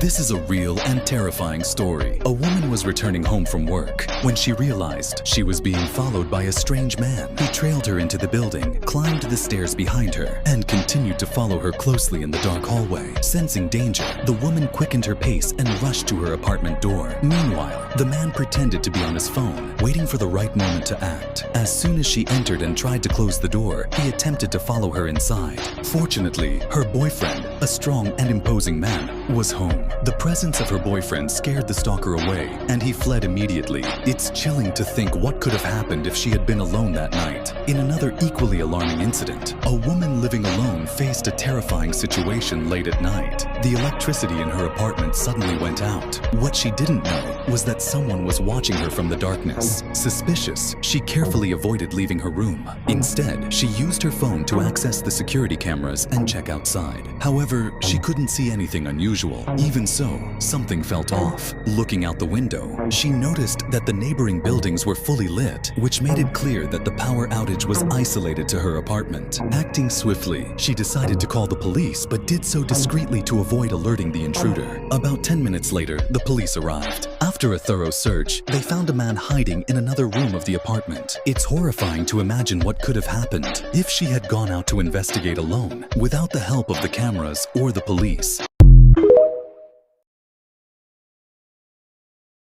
This is the story that inspired one of the most creepiest movies ever made. And that would be the true story behind The Exorcist.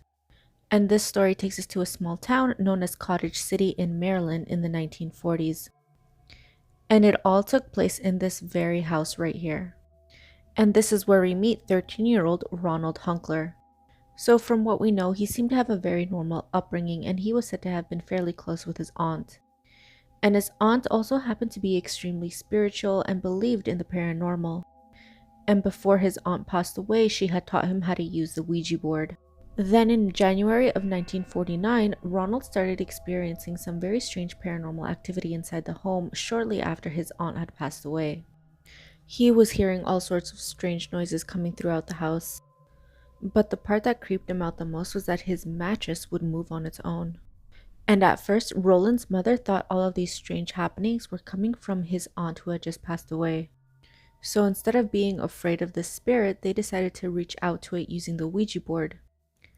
But this ended up making everything so much worse. And whatever the spirit was, it started focusing all of its attention on Ronald alone. He would wake up in the middle of the night feeling like there was something on his mattress and something touching him. And soon enough that turned physical when Ronald would wake up with deep scratches all over his body. His family immediately reached out to the church, but not knowing what else to do, they told the family to reach out to the Jesuits. But in order to get help from them, the family had to convert to Catholicism. And they even had to have Ronald baptized, but this was said to have gone horribly wrong. In the middle of his baptism, Ronald was said to have lost complete control and gone into a full-on rage. And then eventually the family even thought that moving might help the situation, but it didn't. It just ended up following them. The family would later reach out to 2 different priests. The first would be Father Raymond Bishop, who would go on to write a book about what happened. And the other was this guy, Father William Bowdern. And at this point, there were no other options other than to perform exorcisms. And so Father Bishop started performing the exorcisms, and after one particular evening, he decided to leave a crucifix under Ronald's pillow. And when they returned to the bedroom to check on Ronald, they walked into a chaotic scene. All of the furniture was said to have been thrown around and turned upside down inside the room. And Ronald's bed was said to have been shaking uncontrollably as the crucifix lay on the edge of the bed. This resulted in more exorcisms having to be performed over time. And every time, Ronald was said to have completely changed, speaking in Latin, vomiting, and urinating himself. And it wasn't until Father Walter Halloran performed exorcisms on Ronald that he was finally freed. But it was said to have been such a violent exorcism that the father ended up having his nose broken. But thankfully, Ronald was freed. In 2004, a teenage boy was staying over at his friend's house. He had trouble falling asleep, tossing and turning as the night stretched on. Around 3 a.m., just as he was finally beginning to drift off, the front door creaked open. Footsteps echoed through the house, slow and deliberate, until they stopped, right outside the bedroom where he and his friend were sleeping. The door swung open. Frozen in fear, the boy watched as a tall, shadowy figure entered the room. It moved with an eerie sense of purpose, stepping to the center of the room. Then, without a sound, it knelt down, bowed deeply toward the ground, and vanished. Heart pounding, the boy lay awake for the rest of the night, terrified that at any moment the figure would return, this time looking straight at him. As the first light of morning crept through the window, he finally heard movement in the kitchen. His friend's mother was up. Desperate for answers, he bolted out of the room and told her everything. She barely reacted. Instead, she simply gave him a cold, matter-of-fact response.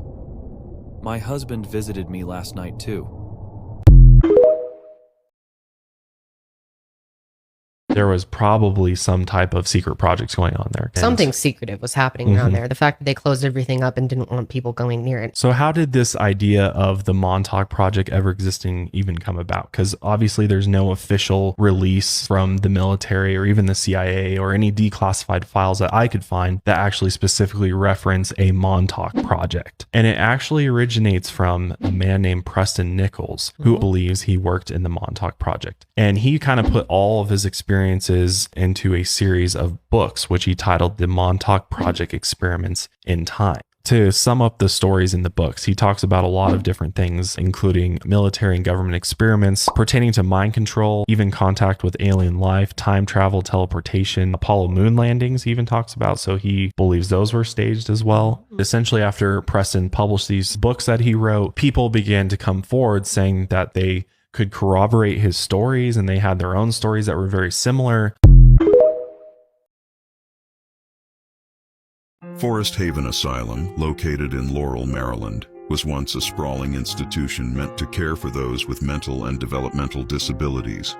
Opened in 1925, it was initially seen as a progressive facility with the promise of providing compassionate care for its residents. However, by the time it was closed in 1991, Forest Haven had become synonymous with neglect, abuse, and tragedy. The asylum was built in a rural, heavily forested area, far removed from society, giving it an eerie isolation that only added to its disturbing history. What began as a place of hope quickly descended into a nightmare. Overcrowding, underfunding, and staff shortages plagued the facility, leading to deplorable conditions. Patients were often left to wander the halls in soiled clothes, starved of not only food, but also of basic human dignity. The chilling part of Forest Haven's legacy lies in the deaths of hundreds of its residents. Records show that many patients died from untreated illnesses, improper medical care, and outright neglect. Many of these individuals were buried in unmarked graves on the grounds, their names lost to time. The most shocking fact, Forest Haven did not have a formalized autopsy process for many of the deaths, leaving families in the dark about their loved ones' fates. Today, the remnants of Forest Haven still stand, decaying and forgotten, slowly being reclaimed by the surrounding forest. It is said that the restless spirits of former patients wander the crumbling halls, their whispers carried on the wind through the overgrown paths. Paranormal investigators have reported hearing cries for help, disembodied voices, and the eerie feeling of being watched. The asylum's abandoned buildings are now a popular spot for urban explorers and ghost hunters who brave the crumbling structures in hopes of encountering the spirits said to linger there.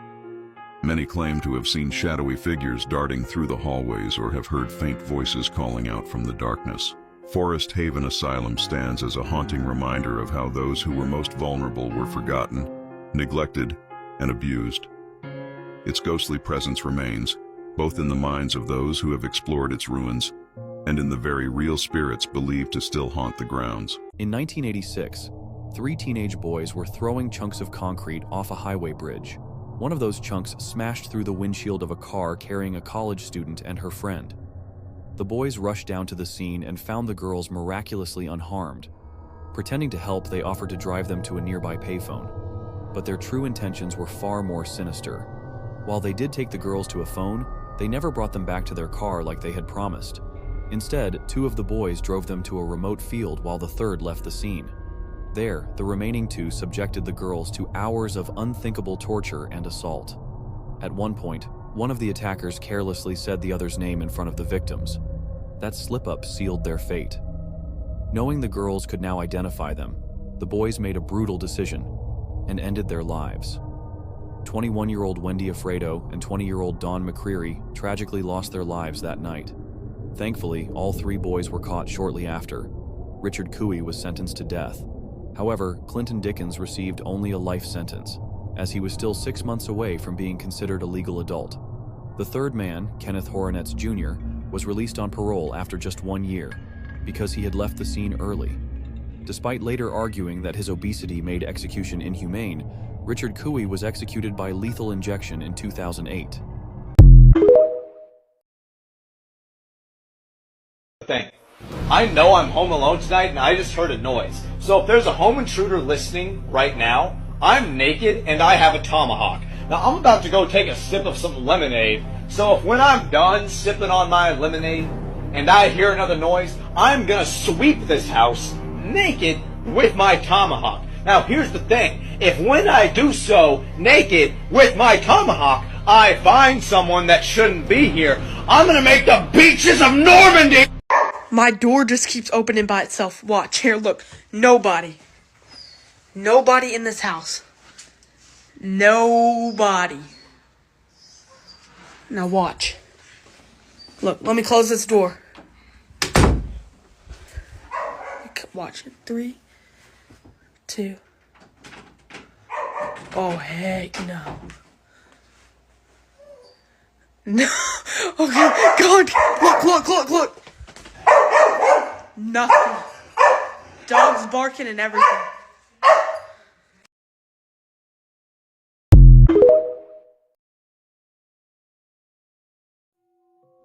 Welcome to the Pennhurst State School and Hospital, originally known as the Eastern Pennsylvania State Institution for the Feeble-Minded and Epileptic. In its later years, it was known as the Shame of Pennsylvania. On November 23, 1908, patient number 1 was admitted to the hospital. Within 4 years of operation, Pennhurst was overcrowded and under pressure to admit immigrants, orphans, and criminals. Residents were classified into mental categories of imbecile or insane, into physical categories of epileptic or healthy, and into dental categories of good, poor, or treated teeth when admitted. Residents were assigned to mattress making, shoemaking and repair, grading, farming, laundry, domestic duties, sewing, baking, butchering, painting, and working in the store. These jobs were to provide a self-sustaining community. In 1968, conditions at Pennhurst were exposed in a 5-part television series report anchored by local WCAU-TV correspondent Bill Baldini. In 1981, a Time magazine article described the place as having a history of being understaffed, dirty, and violent. In 1983, 9 employees were indicted on charges ranging from slapping and beating patients, some of which included in wheelchairs, to arranging for patients to assault each other. Closing in 1987, over 1,100 patients moved into small community homes called community living arrangements. Reopening in 2010 as the Pennhurst Asylum Haunted House, they offer daytime history tours, photography tours, and overnight paranormal investigations. There is no trespassing here. Make sure to go to pennhurstasylum.com in order to book an overnight or a tour. Could you stay in these facilities by yourself?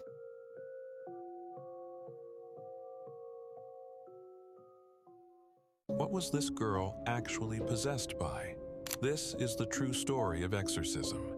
In 1970, a young German woman by the name of Anneliese Michel started acting a little bit abnormal, showing psychiatric symptoms, which gradually became hallucinations and severe depression, trying other methods to cure her, which didn't work.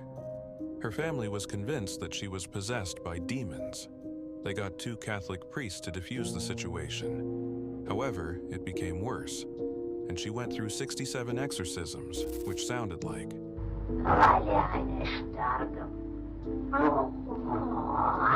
However, at the end of things, it didn't get any better. She started speaking different languages she hadn't learned before even calling out names she wouldn't have known. Eventually, her condition worsened, and she passed on from malnutrition and dehydration. Even though paranormal investigators are still skeptical that she was under a spiritual attack, nobody knows. What if I told you there was a madman going around a small town wearing a bunny costume, carrying either a hatchet or an axe, and harming people? Today, I'm going to talk about the urban legend of the Bunny Man. Today's story takes place in a small town in Virginia called Clifton. Sometime in the 20th century, Fairfax County had built an asylum not too far from Clifton, and the residents of Clifton was not having it and they protested. When the convicts were transferred by bus to a different facility instead, somehow the bus swerved and crashed. After the bus crashed, the convicts took this as an opportunity to escape. Eventually, all of the convicts were found except for one, and his name was Douglas Griffin. It's been said that Douglas was admitted to the asylum as early as 12 because he tried to attack his parents with an axe. Although the Bunny Man story has been told in many variations over the years, let's talk about the real stories that actually happened in 1970. So, it's October 19th, 1970. A U.S. Air Force cadet and his fiancée were visiting family in Burke. After leaving a football game, for some reason, the couple decided to park in a field that was on Guinea Road. Before they know it, a white figure came towards their car. The man looked like he was wearing some kind of white costume with bunny ears. The couple didn't really get a good look at this guy. All they know is that this guy approached them yelling, saying that you're trespassing on my property and I got your license plate. Before they know it, the man threw a hatchet through the windshield. Luckily, the couple survived and a police report was filed. The next incident happened on October 29, 1970, when a security officer was making his rounds in a new housing development when he saw the Bunny Man himself. The Bunny Man was chopping off a porch with a long handle axe. According to the security officer, he was trying to tell the man to stop, but the Bunny Man was saying something that you're trespassing on my property and that nature, and he also said, if you come close, I'm going to chop your head off. This is the Colchester Bridge, or the Colchester Overpass, that's in Clifton, which is now known as the Bunny Man Bridge. There have been reports of half-eaten bunnies being around this bridge and mutilated bunnies hanging from this bridge. It's also been said that the Bunny Man himself reached out to the local authorities to tell the police to meet him at this bridge, but the Bunny Man never showed up. There's another story that said that the police did see the Bunny Man standing on the railroad tracks and a train hit him right in front of their eyes. As you can see, the story comes in many variations, but that's the beauty about urban legends. For many years, people have reported saying that they have seen the Bunny Man themselves. Legend has it, if you walk under this bridge 12 midnight, the Bunny Man will appear and gut you like a bunny. So the question is the Bunny Man real, or is it just a spirit haunting Virginia? Alright, and I'll be back to do more videos for you guys. In the 1970s, a young woman named Julia began experiencing disturbing changes in her behavior. Initially, it seemed like typical teenage angst, but soon her friends noticed a disturbing shift. Julia would speak in strange, guttural tones and exhibit violent outbursts. As her condition worsened, her family sought help, believing she was possessed.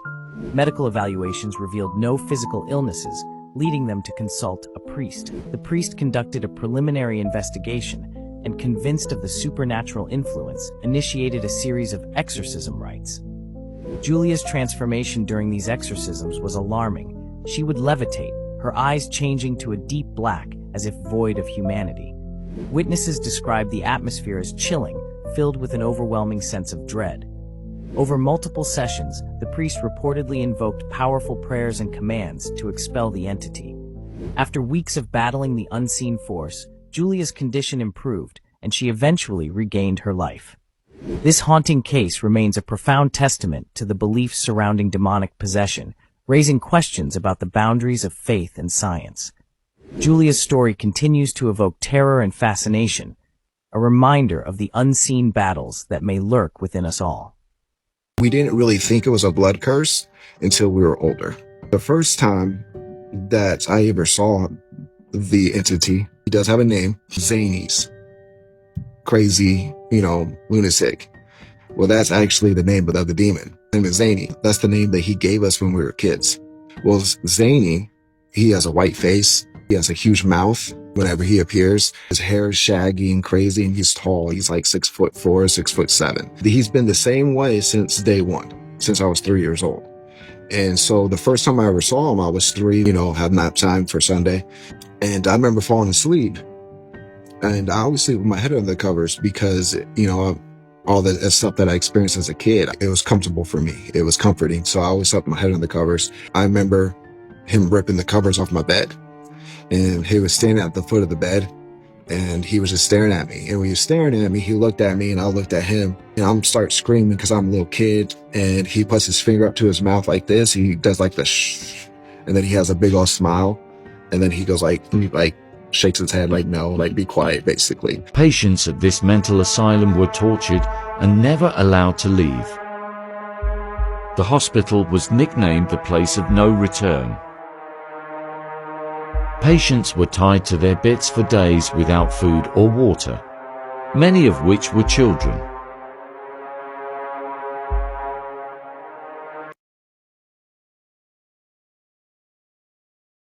Most common sleep paralysis demons.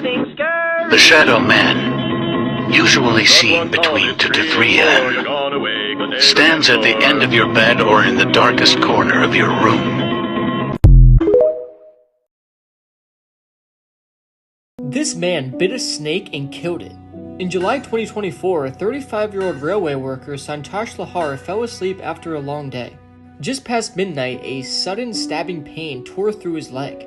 Santosh shot upright, heart pounding, and that's when he saw it, a snake slithering away into the dark. It had already sunk its fangs into him, his blood turned to ice. Alone in the forest, miles from help, Santosh knew what a snake bite meant out here, a slow, paralyzing death. But instead of panicking, he got angry. Fueled by sheer adrenaline and desperation, he grabbed a nearby iron rod and hunted down the snake in the shadows and seized it with his shaking hands. Then, channeling a centuries-old belief from the region, he bit the snake back, not once, but twice, clenching his jaws with animalistic fury. He killed the snake with his teeth. His co-workers, stunned by his screams and the commotion, rushed to his side and raced him to the hospital. There, Dr. Satash Sinha administered anti-venom and began treatment. Against the odds, he survived. By the next day, Santosh was discharged, alive but forever changed.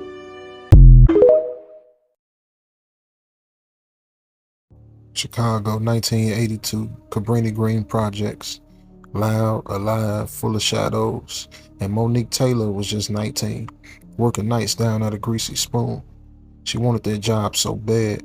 She needed her own money, and she was tired of not having none. And her mama, named Denise, didn't like her out that late. But Monique, she was grown. Mama couldn't make her do nothing. And Daddy was so high, he didn't care if she worked down in a dope spot. He figured he could buy him more drink and plenty more needles, just as long as he didn't have to get her no money all the time no more. August 17th, she ended up cussing out her mama in another argument over the hours, and she left work around midnight that night. And folks say they saw her cross the division, heading back toward the towers, but she never made it home. Her mama searched that whole building, stairwells, laundry rooms, knocked on every door.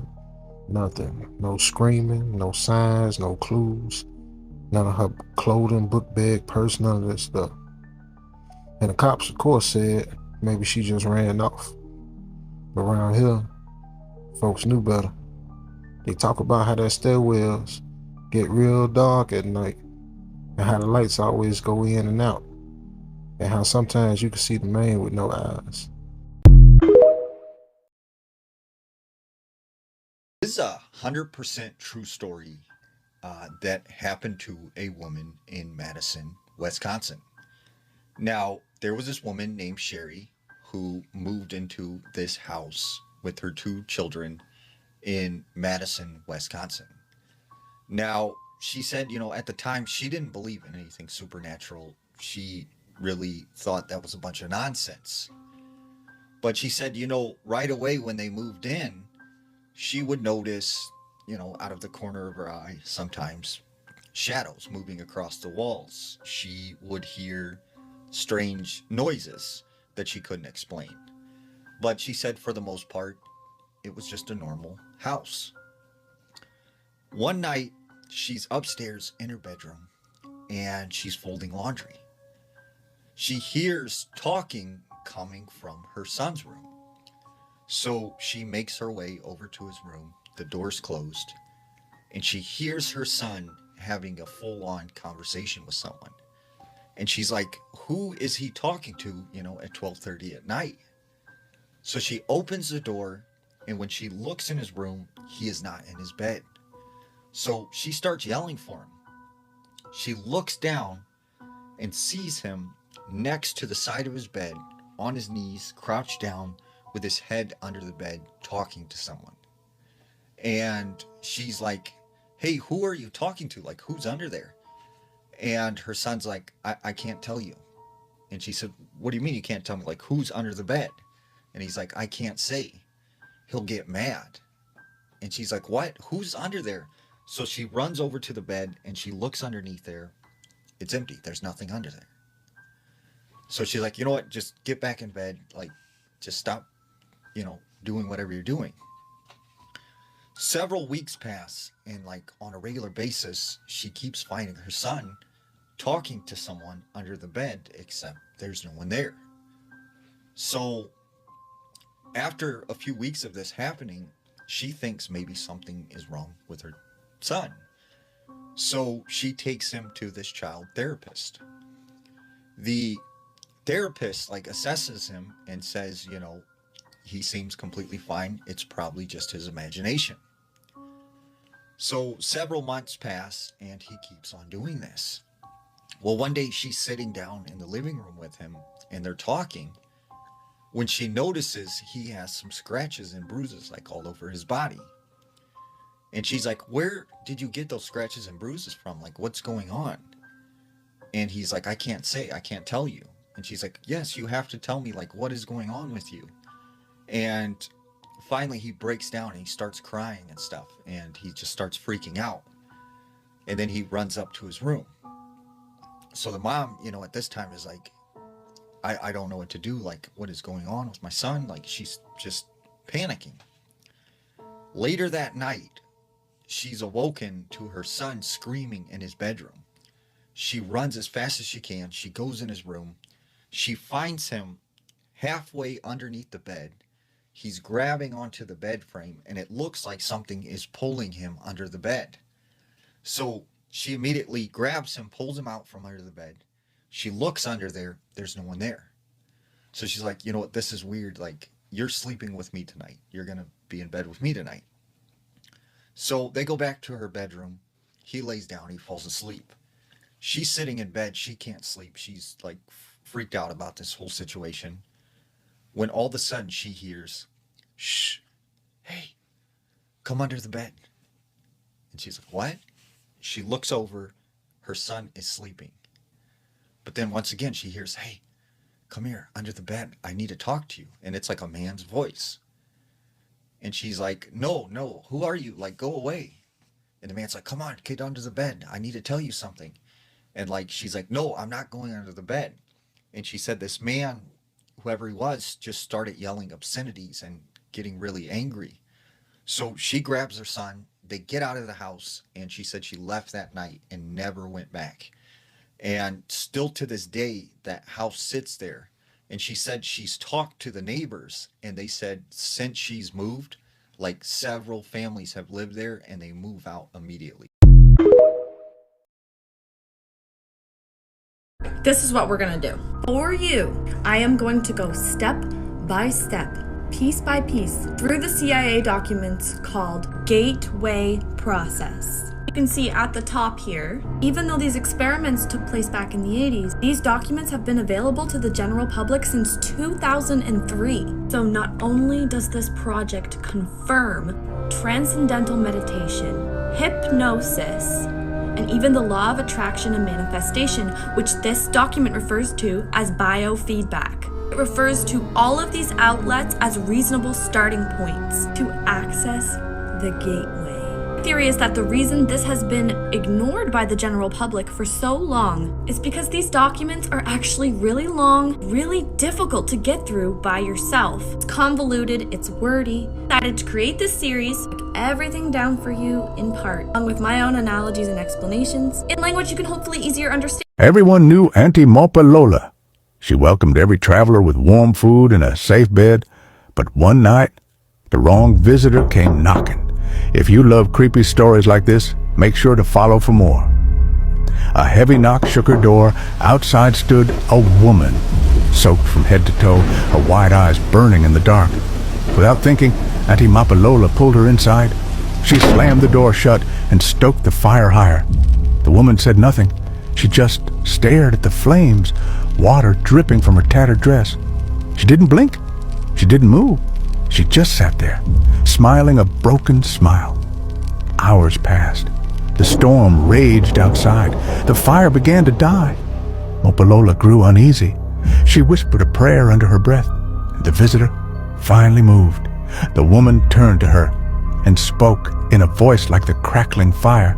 You opened your door to death, but you have kindness in your heart. I will spare you. Then, before Auntie Mopalola could breathe, the woman's body dissolved into smoke.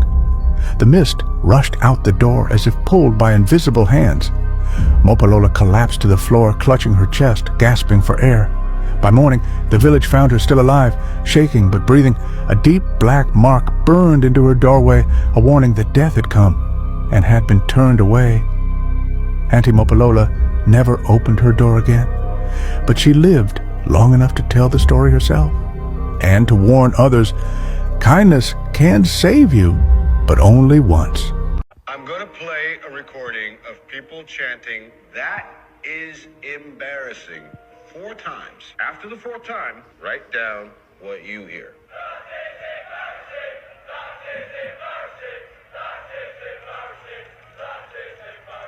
Interesting. Almost everyone here heard "that is embarrassing." Listen again and watch the screen.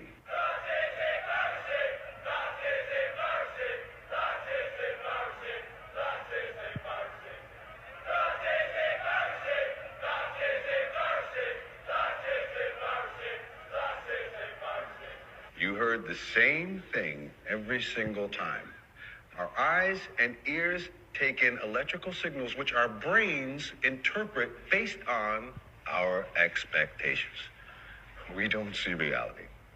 We see our reality.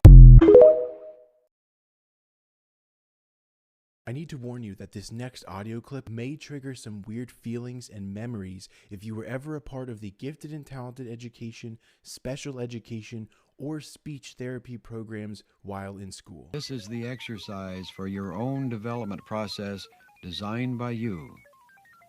You should be hearing my voice in your right ear. The first thing you need to know is that was not a hearing test, which is what they told you it was. This clip is directly taken from a hypnosis program called the Gateway Tapes. And there is a very specific reason why I'm sharing this with you. When I first played this clip for people and connected it to the gifted and talented education programs, this was all completely on a hunch, a weird feeling that I had after listening to these tapes in my adult life and having flashbacks to those memories as a child. Since then, thousands of people have confirmed that suspicion for me, and I want to see if you can help me with another one. For whatever reason, in our adult lives, we seem to gravitate towards other people who were in this program as well, completely unknowingly. I want to see just how many of you have friends and significant others who remember this audio as well. I don't know for sure why we were subjected to hypnosis in certain programs in our education as children, but I am very interested in how many of you remember something like this, and more specifically, how many of you have significant others and close friends in adult life who also went through something like this. No matter what the weather, you know, I didn't have any clothes and was turned loose in a woods and then literally hunted by men with guns, and never knowing whether or not I would actually be shot. They used hunting dogs to track, which was really, really traumatic. And of course, it was kind of designed to where there's no place to run, no place to hide, because there was no way to get away from them. And it was at one of those human hunting places that I saw George Bush Jr. hunted just as I was.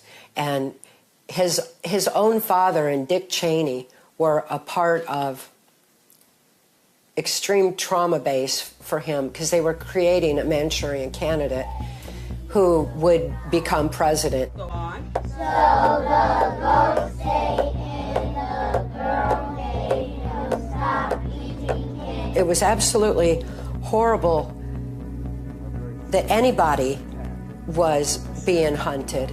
And I've always had extreme compassion for George Bush Jr. It was an effort to be able to keep all the power in the Bush-Clinton dynasties. People think, well, you run against each other, you're enemies. Political enemies. Well, we were friends before he beat me. They buried her pregnant, but on the third night, they heard crying coming from the yard. Everyone in the village loved Ovi. She was gentle, quiet, pregnant with her first child. Then one afternoon, while washing clothes, she fell to her knees and never stood back up. No pain, no noise, just silence. The midwife checked her. No heartbeat, not hers, not the baby's. The elder said she must be buried before nightfall. No woman should rot with a child inside her. They dug a shallow grave in the family compound just behind the kitchen. Her mother wept. Her husband couldn't speak. By sunset, the soil was packed down, her belly still full. That night, her younger sister heard something crying from outside the window, not loud, just enough to wake her. She checked the window but saw nothing, but the crying got louder, closer. On the third night, they found blood soaking through the dirt behind the kitchen. A trail of tiny red handprints led toward the bush. They dug up the grave. Ovi's mouth was wide open, frozen in horror. Her belly was flat, and the inside of the coffin was clawed. From the inside, they never found the child, but the family never slept in peace again. Because sometimes, just before dawn, the crying returns. And if you follow the sound, it always leads back to the place they buried her. This case may make you lay off the burgers for a while. What I'm about to share with you guys is seriously disturbing, so I recommend you keep scrolling if you're sensitive to anything true crime related. I was 8 years old when I learned about Joe Metheny, the man who allegedly made burgers out of human meat. On December 15, 1996, Metheny was arrested and charged with multiple. His story is super wild. He had a severe addiction, was married, and had a child. One day he comes home and everything's gone. His wife, his kid, all their stuff just disappeared. Fueled by rage, Metheny goes on an unaliving spree, unaliving at least 5 people. But here's what gets truly messed up. Metheny admits he enjoyed unaliving people. He began luring women of the night to his home. Once they were there, he would unalive and dismember them. He would then take their body parts and mix them with pork burgers. He sold them from a food cart, literally feeding people human meat, until one of his victims managed to escape and turned him in. That's how Joe Metheny, the human burger, was finally caught. That story was truly horrifying for me to hear.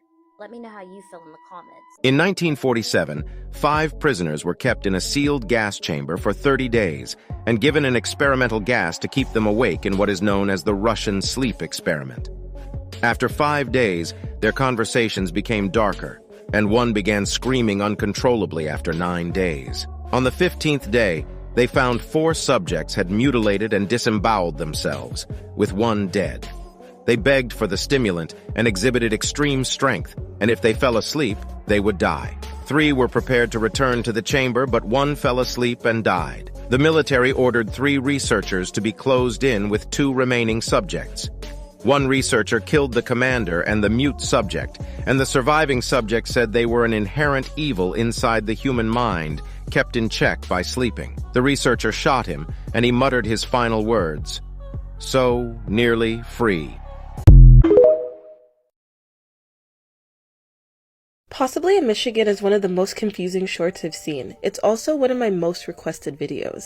It follows 2 friends who are being stalked through a mall by a cannibal. By the end, we find out just how much in common they have with the man who's trying to eat them. Sharon and Janice are being stalked through a mall by Arthur the cannibal. Even though Arthur is dangerous, he has no idea that all 3 of them share an affinity for violence and perfume. While shopping for perfume, Janice and Sharon gossip about their mother's crazy friend Kate, whose dog exploded in the microwave after she put him in there to dry him off. Turns out the explosion ended up killing Kate as well. Meanwhile, Arthur hangs close by, watching and waiting for his moment to strike. At one point, Janice warns Sharon that Arthur is following behind her while she's riding up the escalator. After escaping the mall, they part ways, but Arthur follows Sharon and breaks into her home. He tells her he's going to eat her because he loves her, and gives her the option to choose when he will consume her. Janice comes to the rescue and shoots Arthur. Then, Sharon and Janice get rid of Arthur's body by cooking and eating him, and dispose his bones in the garbage. This film is pretty chaotic, and because of this, it's kind of difficult to understand what's happening. Based on my own interpretation, this film is about these 2 women luring a predator into a trap. Sharon even admits it in the beginning.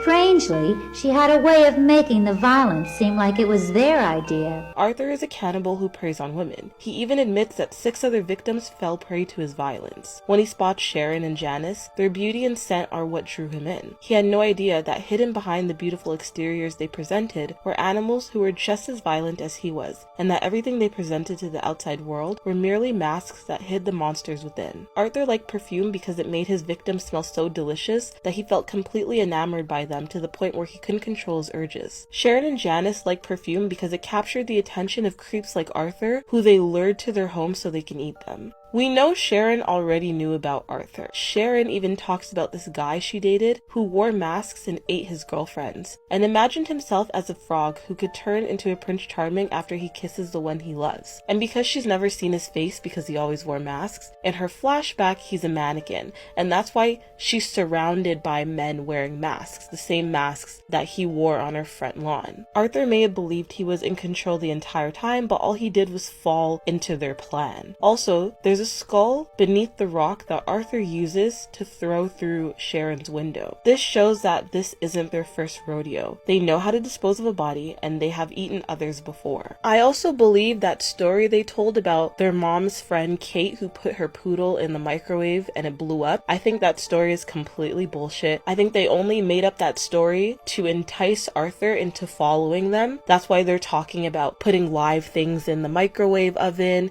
about cooking it, about eating. Like, they're just using this to rile him up, because Kate and her dog are completely fine. There's even a clip of them playing together. In the 1990s, a Hong Kong newspaper called Wenwei Po published a story about an unusual boy named Yun Li Cheng. According to the newspaper, Hong Kong scientists had discovered this boy in 1987, and he claimed to be from the past. He could fluently speak ancient Chinese, knew a lot about the history of ancient China and Japan, and had detailed knowledge of long-deceased individuals. Some of the events he described were not known to anyone else, except for historians who specialized in certain periods. A historian named Ing Shao decided to investigate the boy's story, and found some accounts in ancient books that matched the boy's descriptions.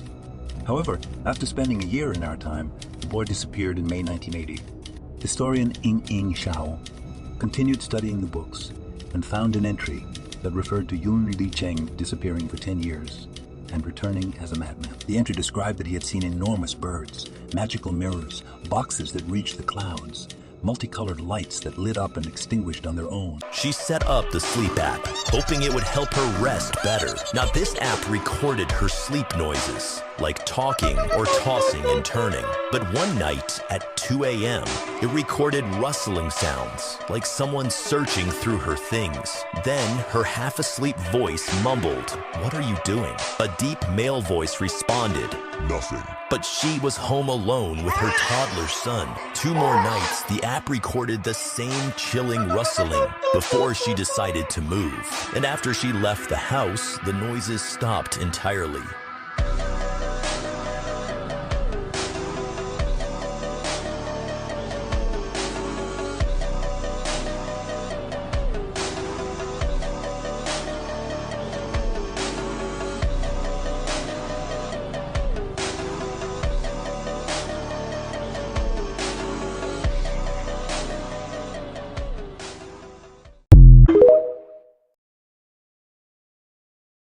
On September 4, 1985, the British newspaper The Sun published an article titled "Blazing Curse of the Crying Boy." The article featured a couple, Ron and May Hall from Rotherham, who claimed that after their house burned down in a fire, a cheap reproduction of a painting depicting a crying boy remained unscathed amidst the debris on the wall.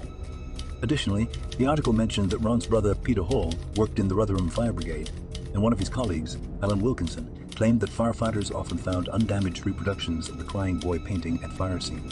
On September 5, 1985, The Sun published another article stating that they had received numerous reports from readers about similar circumstances after their previous report on the portrait.